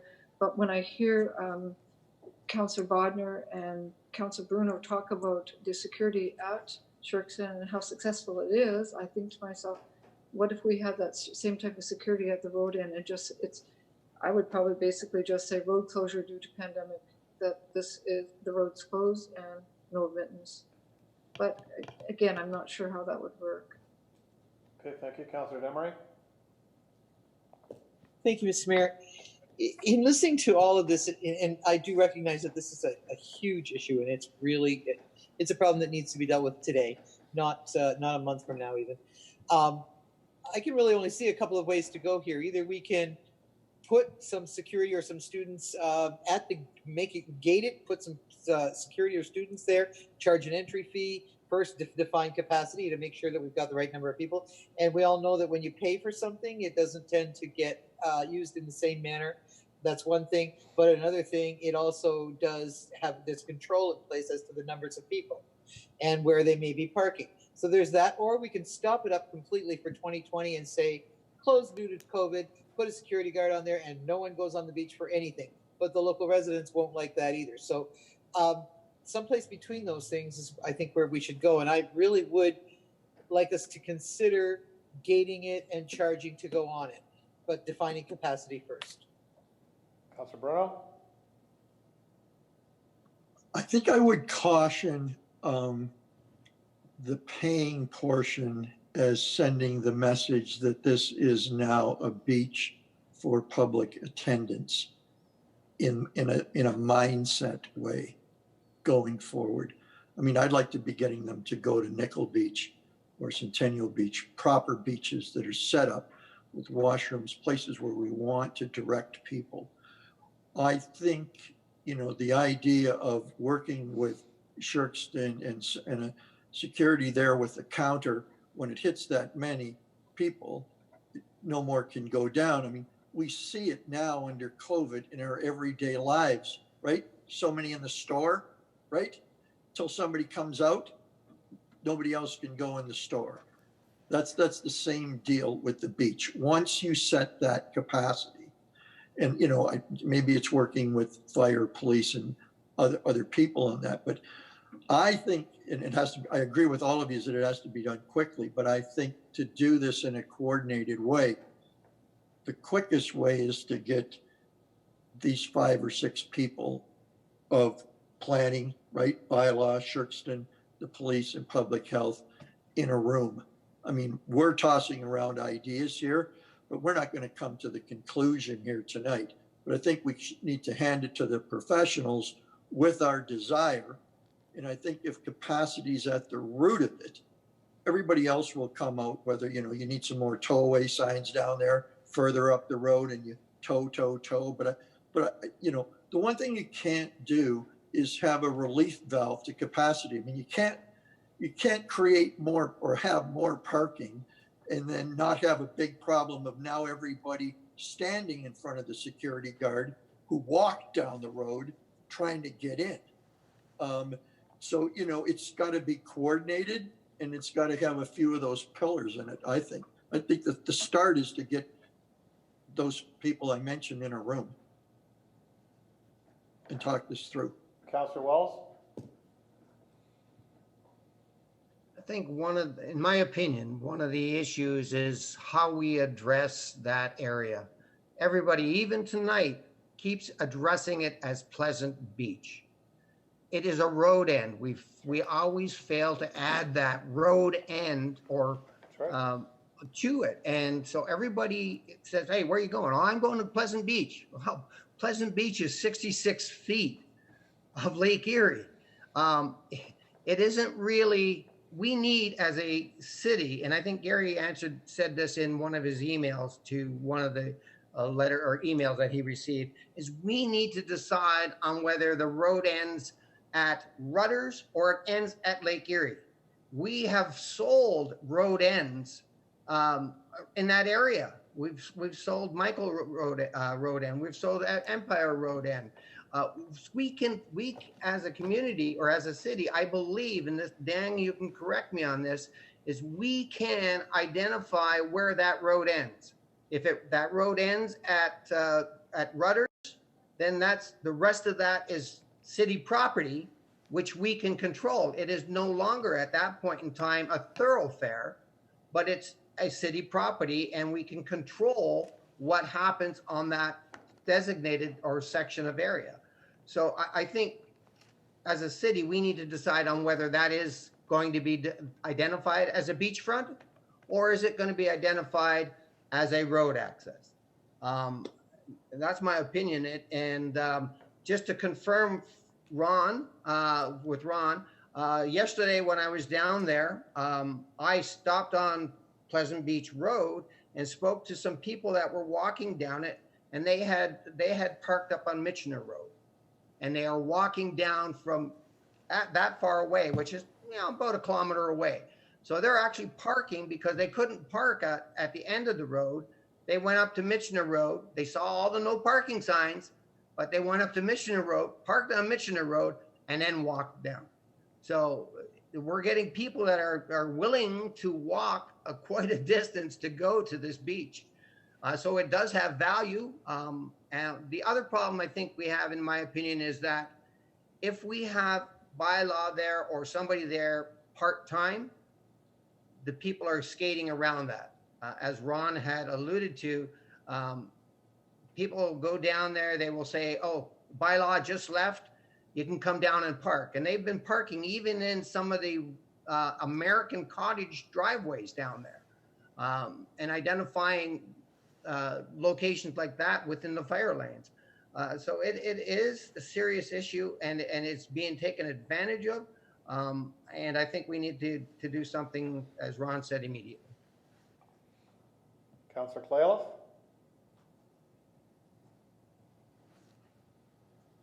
Council, I'm just wondering, silly question, but does Shirks and Shores, would they have any interest in purchasing that piece of beach, 66 feet? And they take it over, they would have all the worries, they have the concerns to go with it.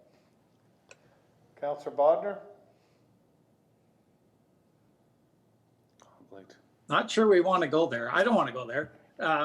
This belongs to, the public, and part of the reason I've been fighting to keep some form of parking there is so that local residents from a little ways away can go down there and enjoy it, mostly in the fall time or the springtime or whatever, because the summer it's taken up. But you're quite welcome to bring that forward, but I for one wouldn't be voting in favor of that one.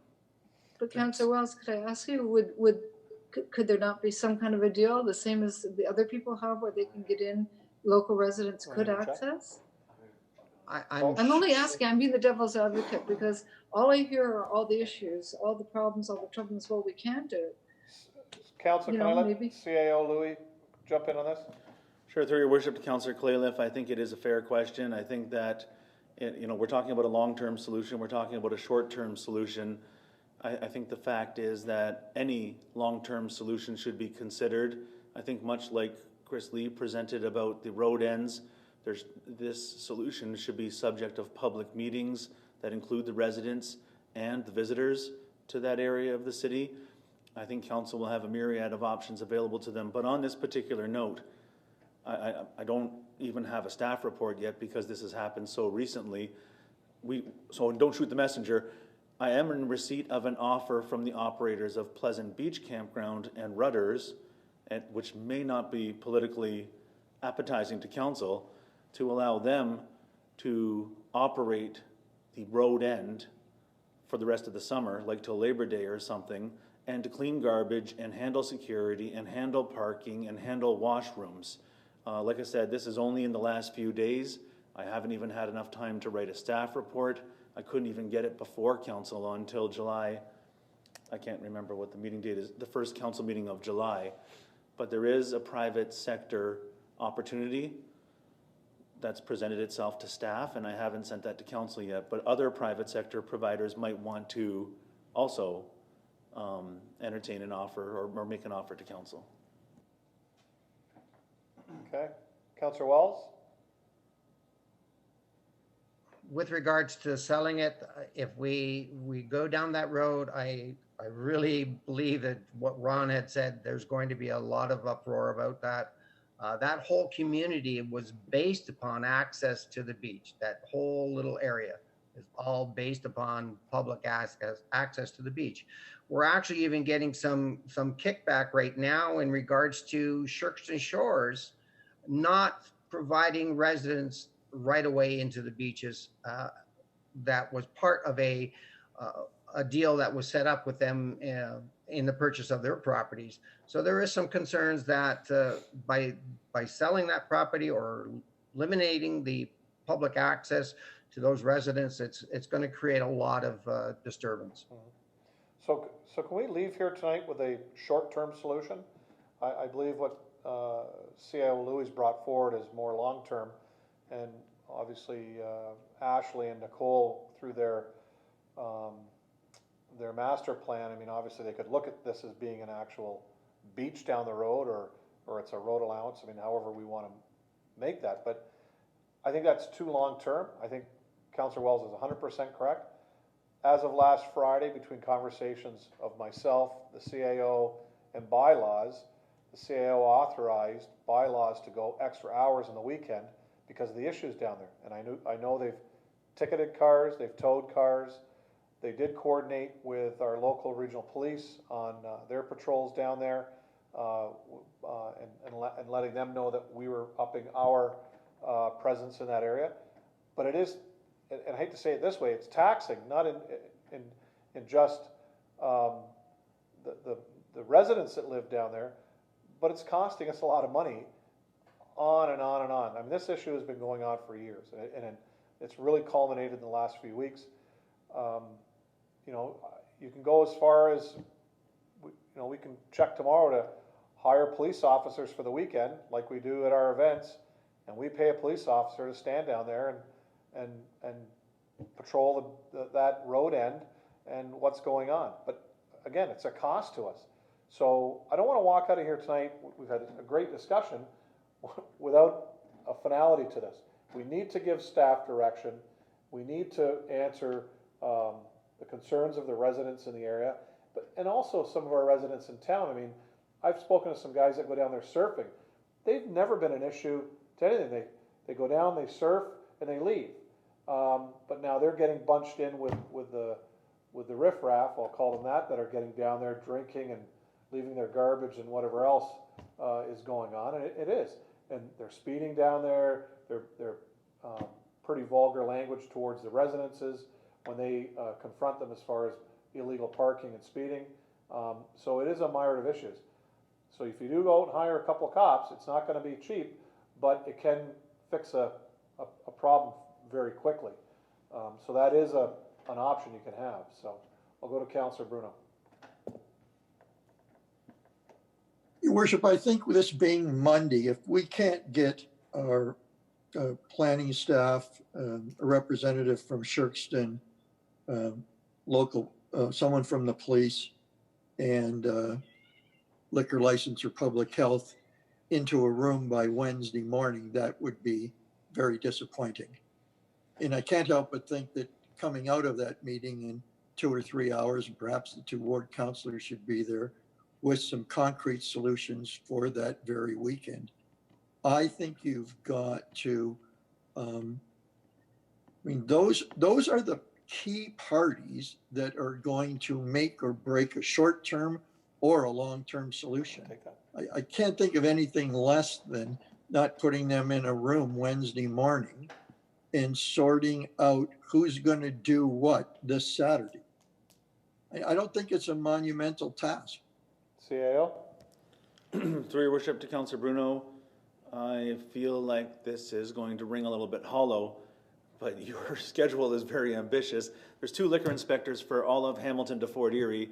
I don't know if they're on vacation or working. Like we have trouble getting them out to our Canal Days meeting with weeks of notice. Shirkston, I'm not sure what their role would be if we're only talking about the 66 feet.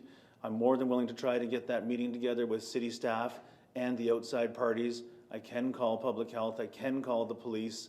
I will try my best to make that meeting happen before the weekend, before Wednesday, on the schedule that you've identified.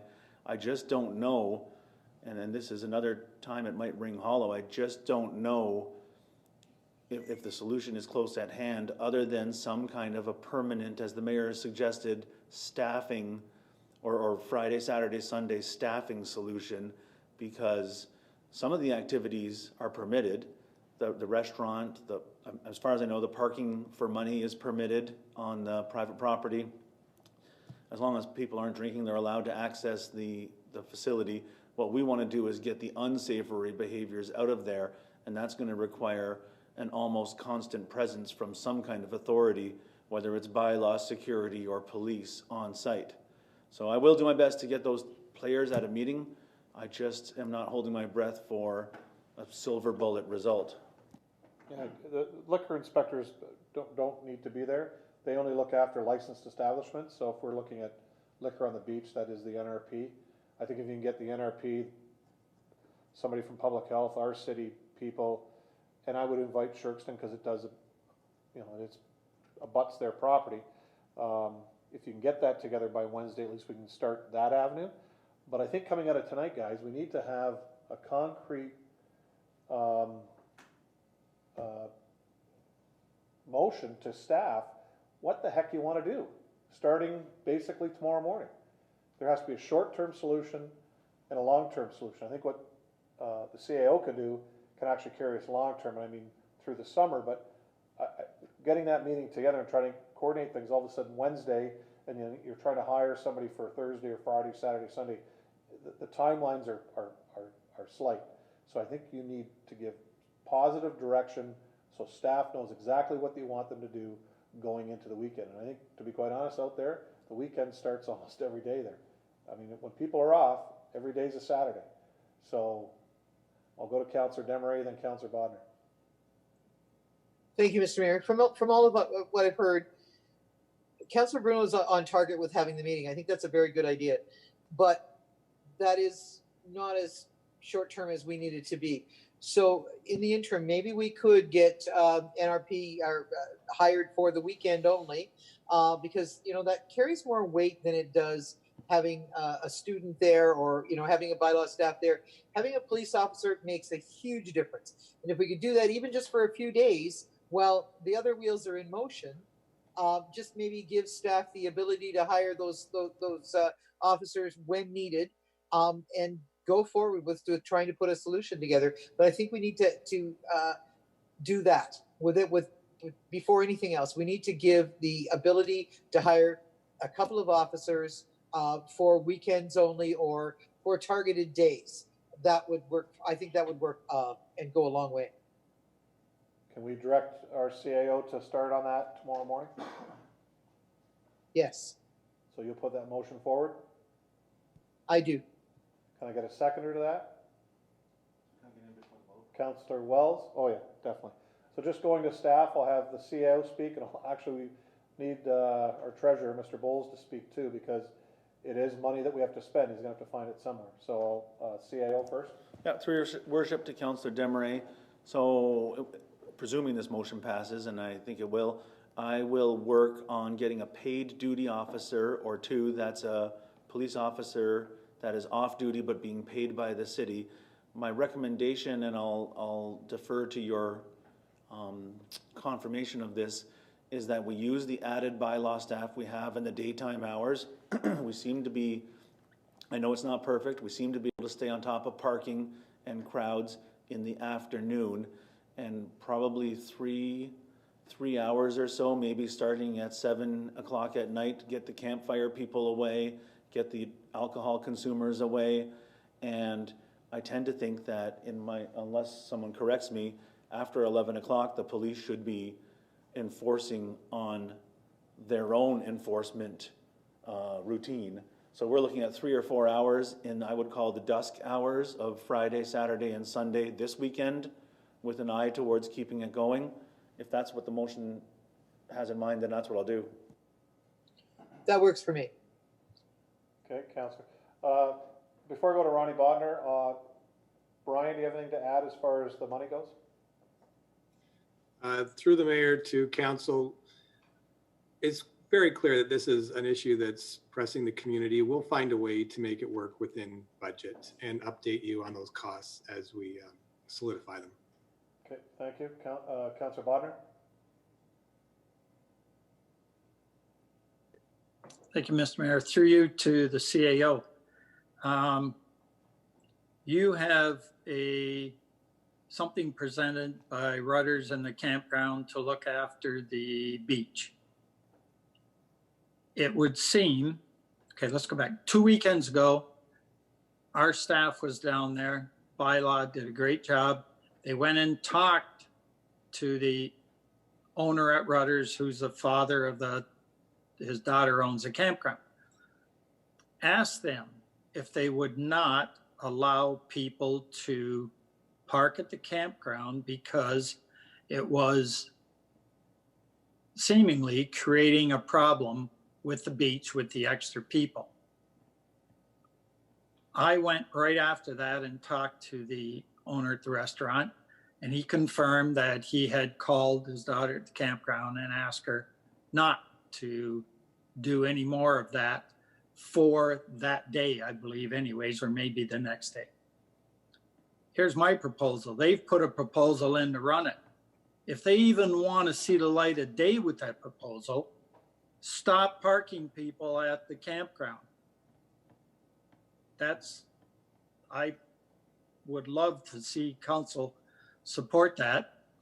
And then as a goodwill gesture, even for us to even consider it, because I don't think we can stop them from doing it, as Dan has alluded to. They can do it with the zoning. So I think that is not an unreasonable request from the city.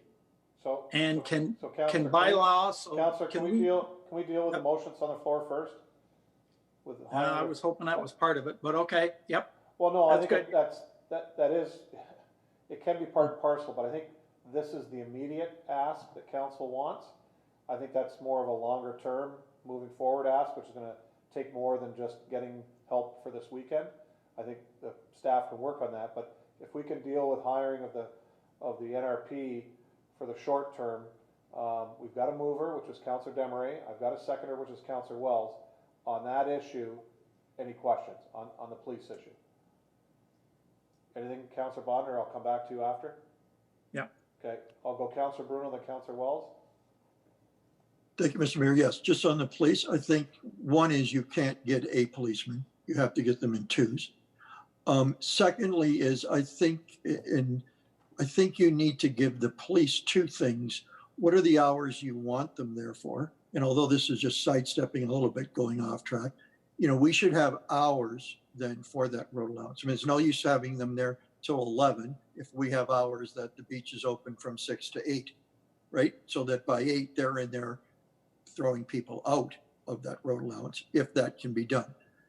And then thirdly, again, on the police, what is their instruction there? So are they, so they're not going to leave each other, I can tell you, one by one, where one goes up the road and does the traffic.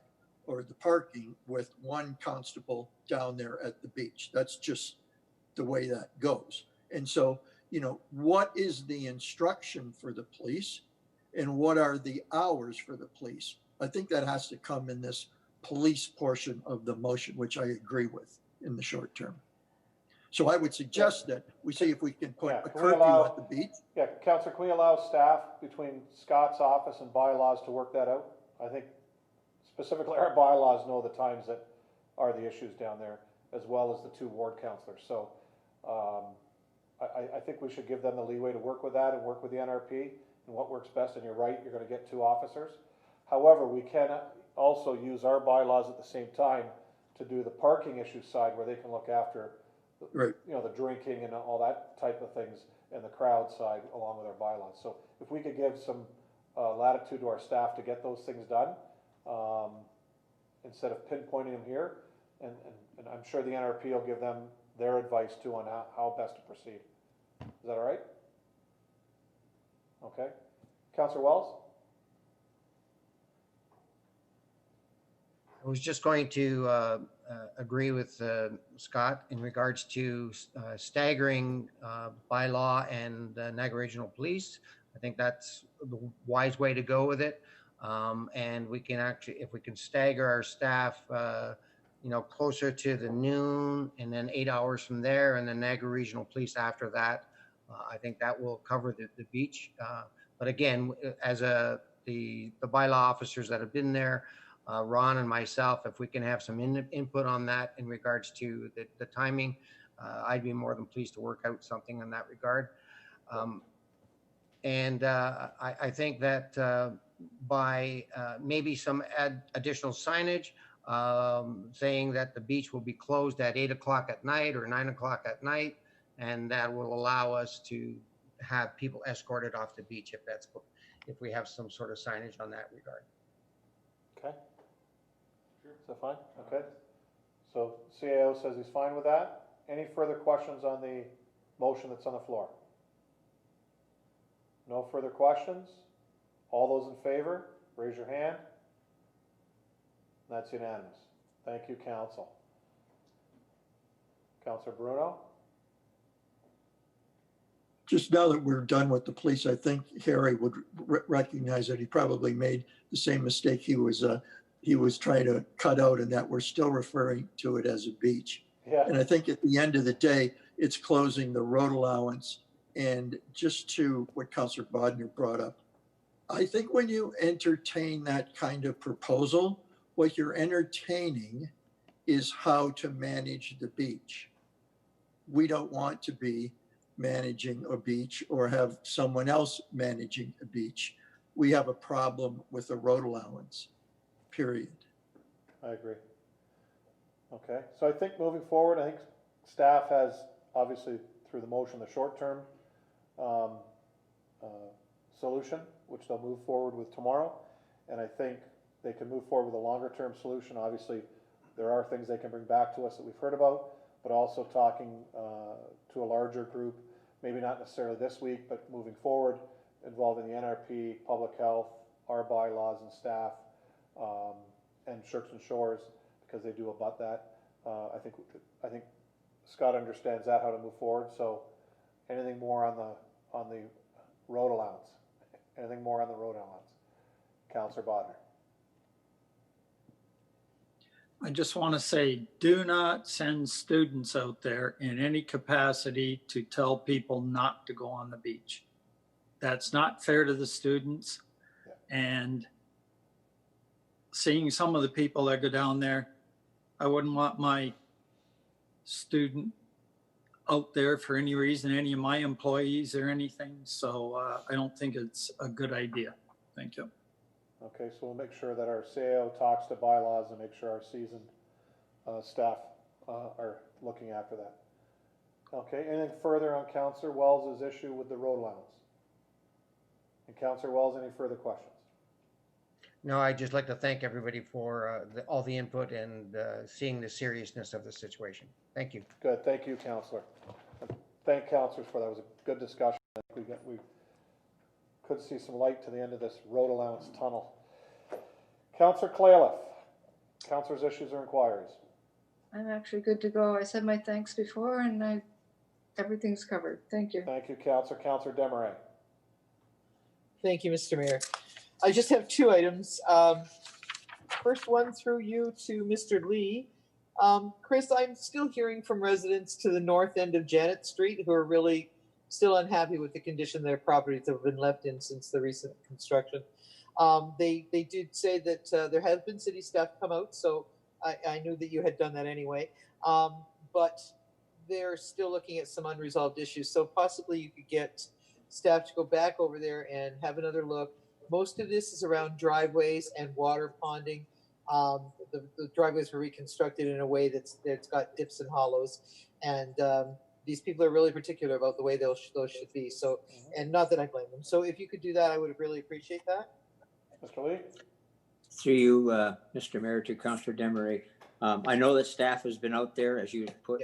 They've actually been taking some elevations to just see what the specific problems are in specific locations. And I know they are planning to address those in the very near future. So they'll probably meet with staff. I should say, will be meeting with those residents again once we come up with a solution and explaining that to them. That's great, Chris. Thank you so much. I'll relay that to them. I'm sure they'll be happy to hear that. My next item is probably to the clerk, and this has to do with committees of council and committee meetings. Are we going to end up taking following rather the region's lead and go to virtual meetings for these, or are we just going to completely suspend them? I mean, we could be looking at the rest of the year, so I'm just wondering how our committees will move forward.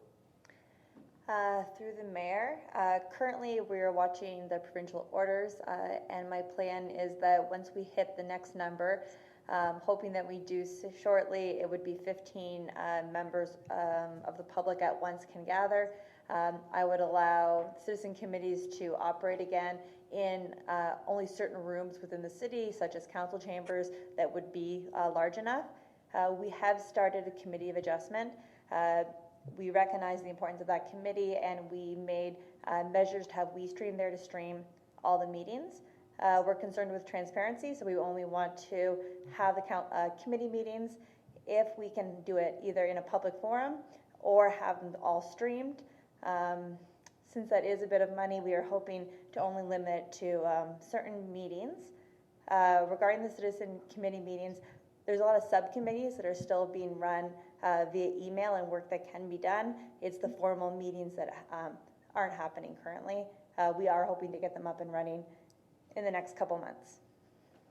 Okay, thank you very much. Thank you, Councilor. That's everything I had. Thank you. Okay, Councilor Danch? It's kind of nice we sit here and we can do things while we're waiting and watching and listening. I got a couple items here. I think I'm going to pick on Chris first. There a couple existing things there. Barrack Road to the east. We were looking for a couple signs to tell people to slow the heck down there. Just wonder if we had any indication on it, if something was going to happen with that. Chris? Through you, Mr. Mayor, to Councilor Dance. You had mentioned Barrack Road East. I assume you mean east of Elm Street. Is this correct? Correct. Okay. Yes. That being said, I know that staff has looked at that and putting up some speed limit signs just to verify what the speed limit was within the neighborhood. And I'll make certain getting back to them this week to see how they've made out with those installations and what they deem to be necessary. Okay, and that's great, Chris. Thank you. Couple more here. I guess our favorite friends, the Seaway and the railroad, don't have to cut grass.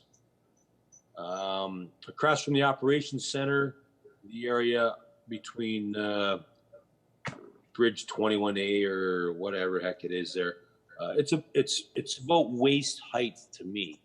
I'm 6'2". It hasn't been touched all year. A little longer than I think we would like. Around the Clally Street bridge crossing, heading to the north and heading to the south, same thing. It hasn't been touched all year. I don't know. Everybody else has got to cut their grass. I mean, bylaws all over people for that same thing. So maybe we could send a little note off to the Seaway and see if they can get their contractors out there and do something about that, please. I can answer that. On Friday, I had a meeting, which we do weekly, with Mayors Campion, Ublini out of Thorold, and myself with MP Badaway. MP Badaway has gone to the top of Seaway authority with regards to Port Colborne in particular and how the property is being kept. So he gave me the heads up on that he did speak to their most senior staff for that. So we should be seeing better results very soon on that. So I'll be following up again this Friday with my phone call with our MP, our phone teleconference with our MP. Okay? Yeah, that's great because it's going to look like a hayfield that's been cut the way it's looking right now. Yeah, definitely. Yeah. And I know Gary's on board with this one. Lady over on Shamrock there, a little disappointed with some of the speeds that the cars are traveling in that. A lot of street parking and stuff like that. I mean, hey, it's that time of year. But she's saying that the cars are zipping in and out of the curvy type of thing heading towards Steele or coming back the other way towards Fielden. Once again, I hate to be Mr. Sign guy, but maybe and she's asking for not rumble strips because that's Ron's favorites, but speed bumps. And I told her, well, that's not going to happen, but maybe we can get a sign there that, it says, children playing. I know we can't put the sign up there that I want to say, but if we could just maybe get a suggestion to those people, because it is a very populated area, and I know there's a lot of young children and young or old. People are walking the streets. We're getting out there, and maybe we could look into that one. And I guess that'd be the end of my list, Chris. If you could help me out with that one. Mr. Lee? Through you, Mr. Mayor, to Councillor Dance. Specifically on the Shamrock section, is there a specific block on Shamrock as you're referencing? Is it east of Fielden or west of Fielden? But we're going to talk from Fielden heading west towards Steele. Very good. Okay. I'll have a chat with staff and we'll see what we can do possibly there. Much appreciated. Thank you. Thank you. Councilor Bruno? Thank you, Worship. Frank had one of mine, that grass situation across from the op center, but everywhere that touches Seaway property, especially even going down from the Jackknife Bridge down to the Stone Dock, hasn't seen a mower this year. Not that it's a well-traveled portion, but still brutal. Just wanted to thank Chris and Alana for getting on that, and I know Frank will too, on the Barrack Road ditching and swampland back there at the end. So thank you, Chris. Also wanted to thank Ashley and her crew and everybody at Parks for the marina cleanup and that sense of arrival. It looks great. Out of that, apparently, TVO Ontario and the Steve Pagan Show contacted me last Friday to interview me on Monday with respect to how small municipalities are handling COVID vis-a-vis that whole budget issue of what you do and what you don't do. And I guess they were going to do a medium-sized community and a large one. So not to fear, I wasn't, I put things in balance of how difficult it is to strike a balance with the new world we're living in. But the only thing I found interesting about it is that somebody outside Niagara actually read something that happened inside Niagara and did a follow-up on it. So I think that story's coming out, not on the show, but in their blog in a week or two. Lastly, or maybe that is it. No, I also wanted to thank Sherry. She did get on a couple of those frequent flyer offenders for long grass in behind Hawthorne Heights and Barrack. So the contractor got out there. So lots of kudos this week. Thank you, Mr. Mayor. Thank you, Councilor. Councilor Bodnar? Thank you, Mr. Mayor. Just one, I wonder if Ashley's still there, or bylaw. I didn't hear anything bad going on at Centennial Beach at Cedar Bay. I'm hoping that's true. But was it a good weekend down there as far as that beach area went? Ashley? Thank you, Mr. Mayor. And yes, to Councillor Bodner, I have received reports from staff that things overall went well. The parking lot was full. We did host a lot of residents down in the area, but it seems that operationally things went well. I'll leave it to Dan to speak to parking enforcement, as I believe that was where more of the effort was focused over the weekend. Mr. Aquilina?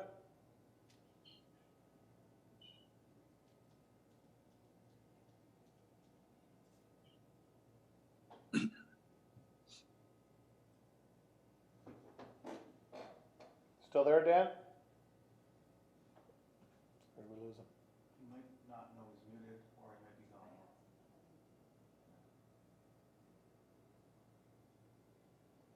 He might have slipped away. Yeah, we'll come back to that when he. I'm good with just an email telling me what went on. I'm good. We'll do that. Thanks. Perfect, thank you. You're all set then, Councillor? Councillor Beauregard. Thanks, Your Worship. I'd just like to say thank you to Director Lee for putting up those temporary barriers at Johnston, at the end of Johnston, at the dead end there, and for all the other issues that your department has been able to resolve. I'd also like to say thank you to the volunteer firefighters for their work that they're doing on fire station number 2. They're going to be doing some touch-ups there, and I look forward to seeing that completed by the end of the month, or maybe a little bit later. So thanks. Thank you, Councillor. Mr. Aquilina, Mr. you Mayor, if I back? can, Yeah, just a question from Councillor Bodner with regards Yes. to Centennial. I did not receive any complaints or issues regarding cars being parked on the beach, so I assume everything went smooth as butter. Okay, good, thank you. Councillor Bagu. Thank you very much, Mr. Mayor. Just a couple of things. I did actually receive the reply today after almost 3 weeks. It was regarding the status of the City of Port Colborne winter photo contest that we ended at the end of March.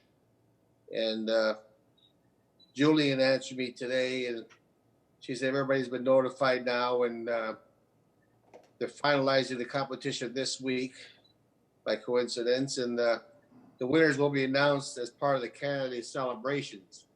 But you already announced we're not having any, so I guess the premier is going to announce it. So hopefully they will be announced within a week or two.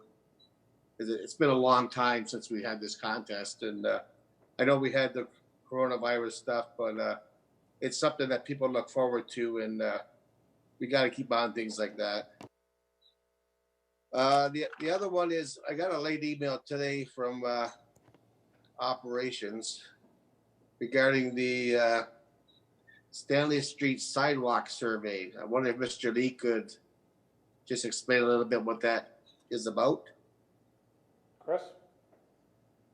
Through you, Mr. Mayor, to Councillor Bagu. Yes, staff has finalized the design for the Stanley Street sidewalk, which has been mentioned previously. That being said, there's notices that are going to be going out. I'm fairly certain that there was actually an email that went out to some of the councillors, specifically the Ward 1 councillors, with regards to that emailing and those notifications that are going out to the residents that will be affected by this construction of this sidewalk.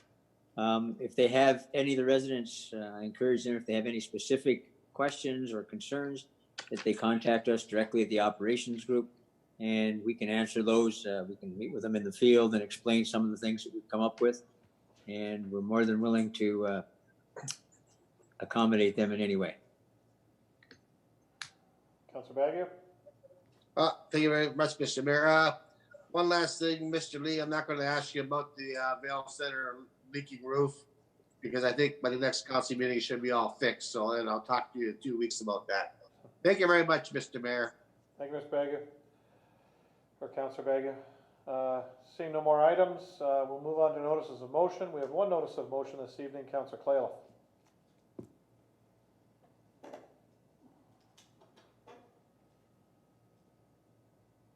Thank you, Mr. Mayor. I'd like to submit a notice of motion to reconsider tax relief for 48 Kent Street during the next meeting of council. Thank you. So that'll come forward at the next meeting. Thank you, council. Move on to consideration of bylaws. Madam Clerk, we do have a number of bylaws this evening. If you want to go through those, please. Yes, there are 7 bylaws this evening. They range from number 6790-40-20 to 6796-46-20. Thank you, Madam Clerk. With regards to Councillor Beauregard's conflict, we will pull bylaw 6794-44/20 to vote separately, and then we'll vote the rest on block. I have a mover, Councillor Danch, a seconder, Councillor Bruno, for bylaw 6794-4420. Aside from Councillor Beauregard, any questions on that bylaw? Noting his conflict, all those in favor, please raise their hand. That's carried. The bylaws in block. I have, again, Councillor Danch moved and Councillor Bruno seconded. Any questions on the remaining bylaws? Seeing none, all in favor? That's carried unanimously.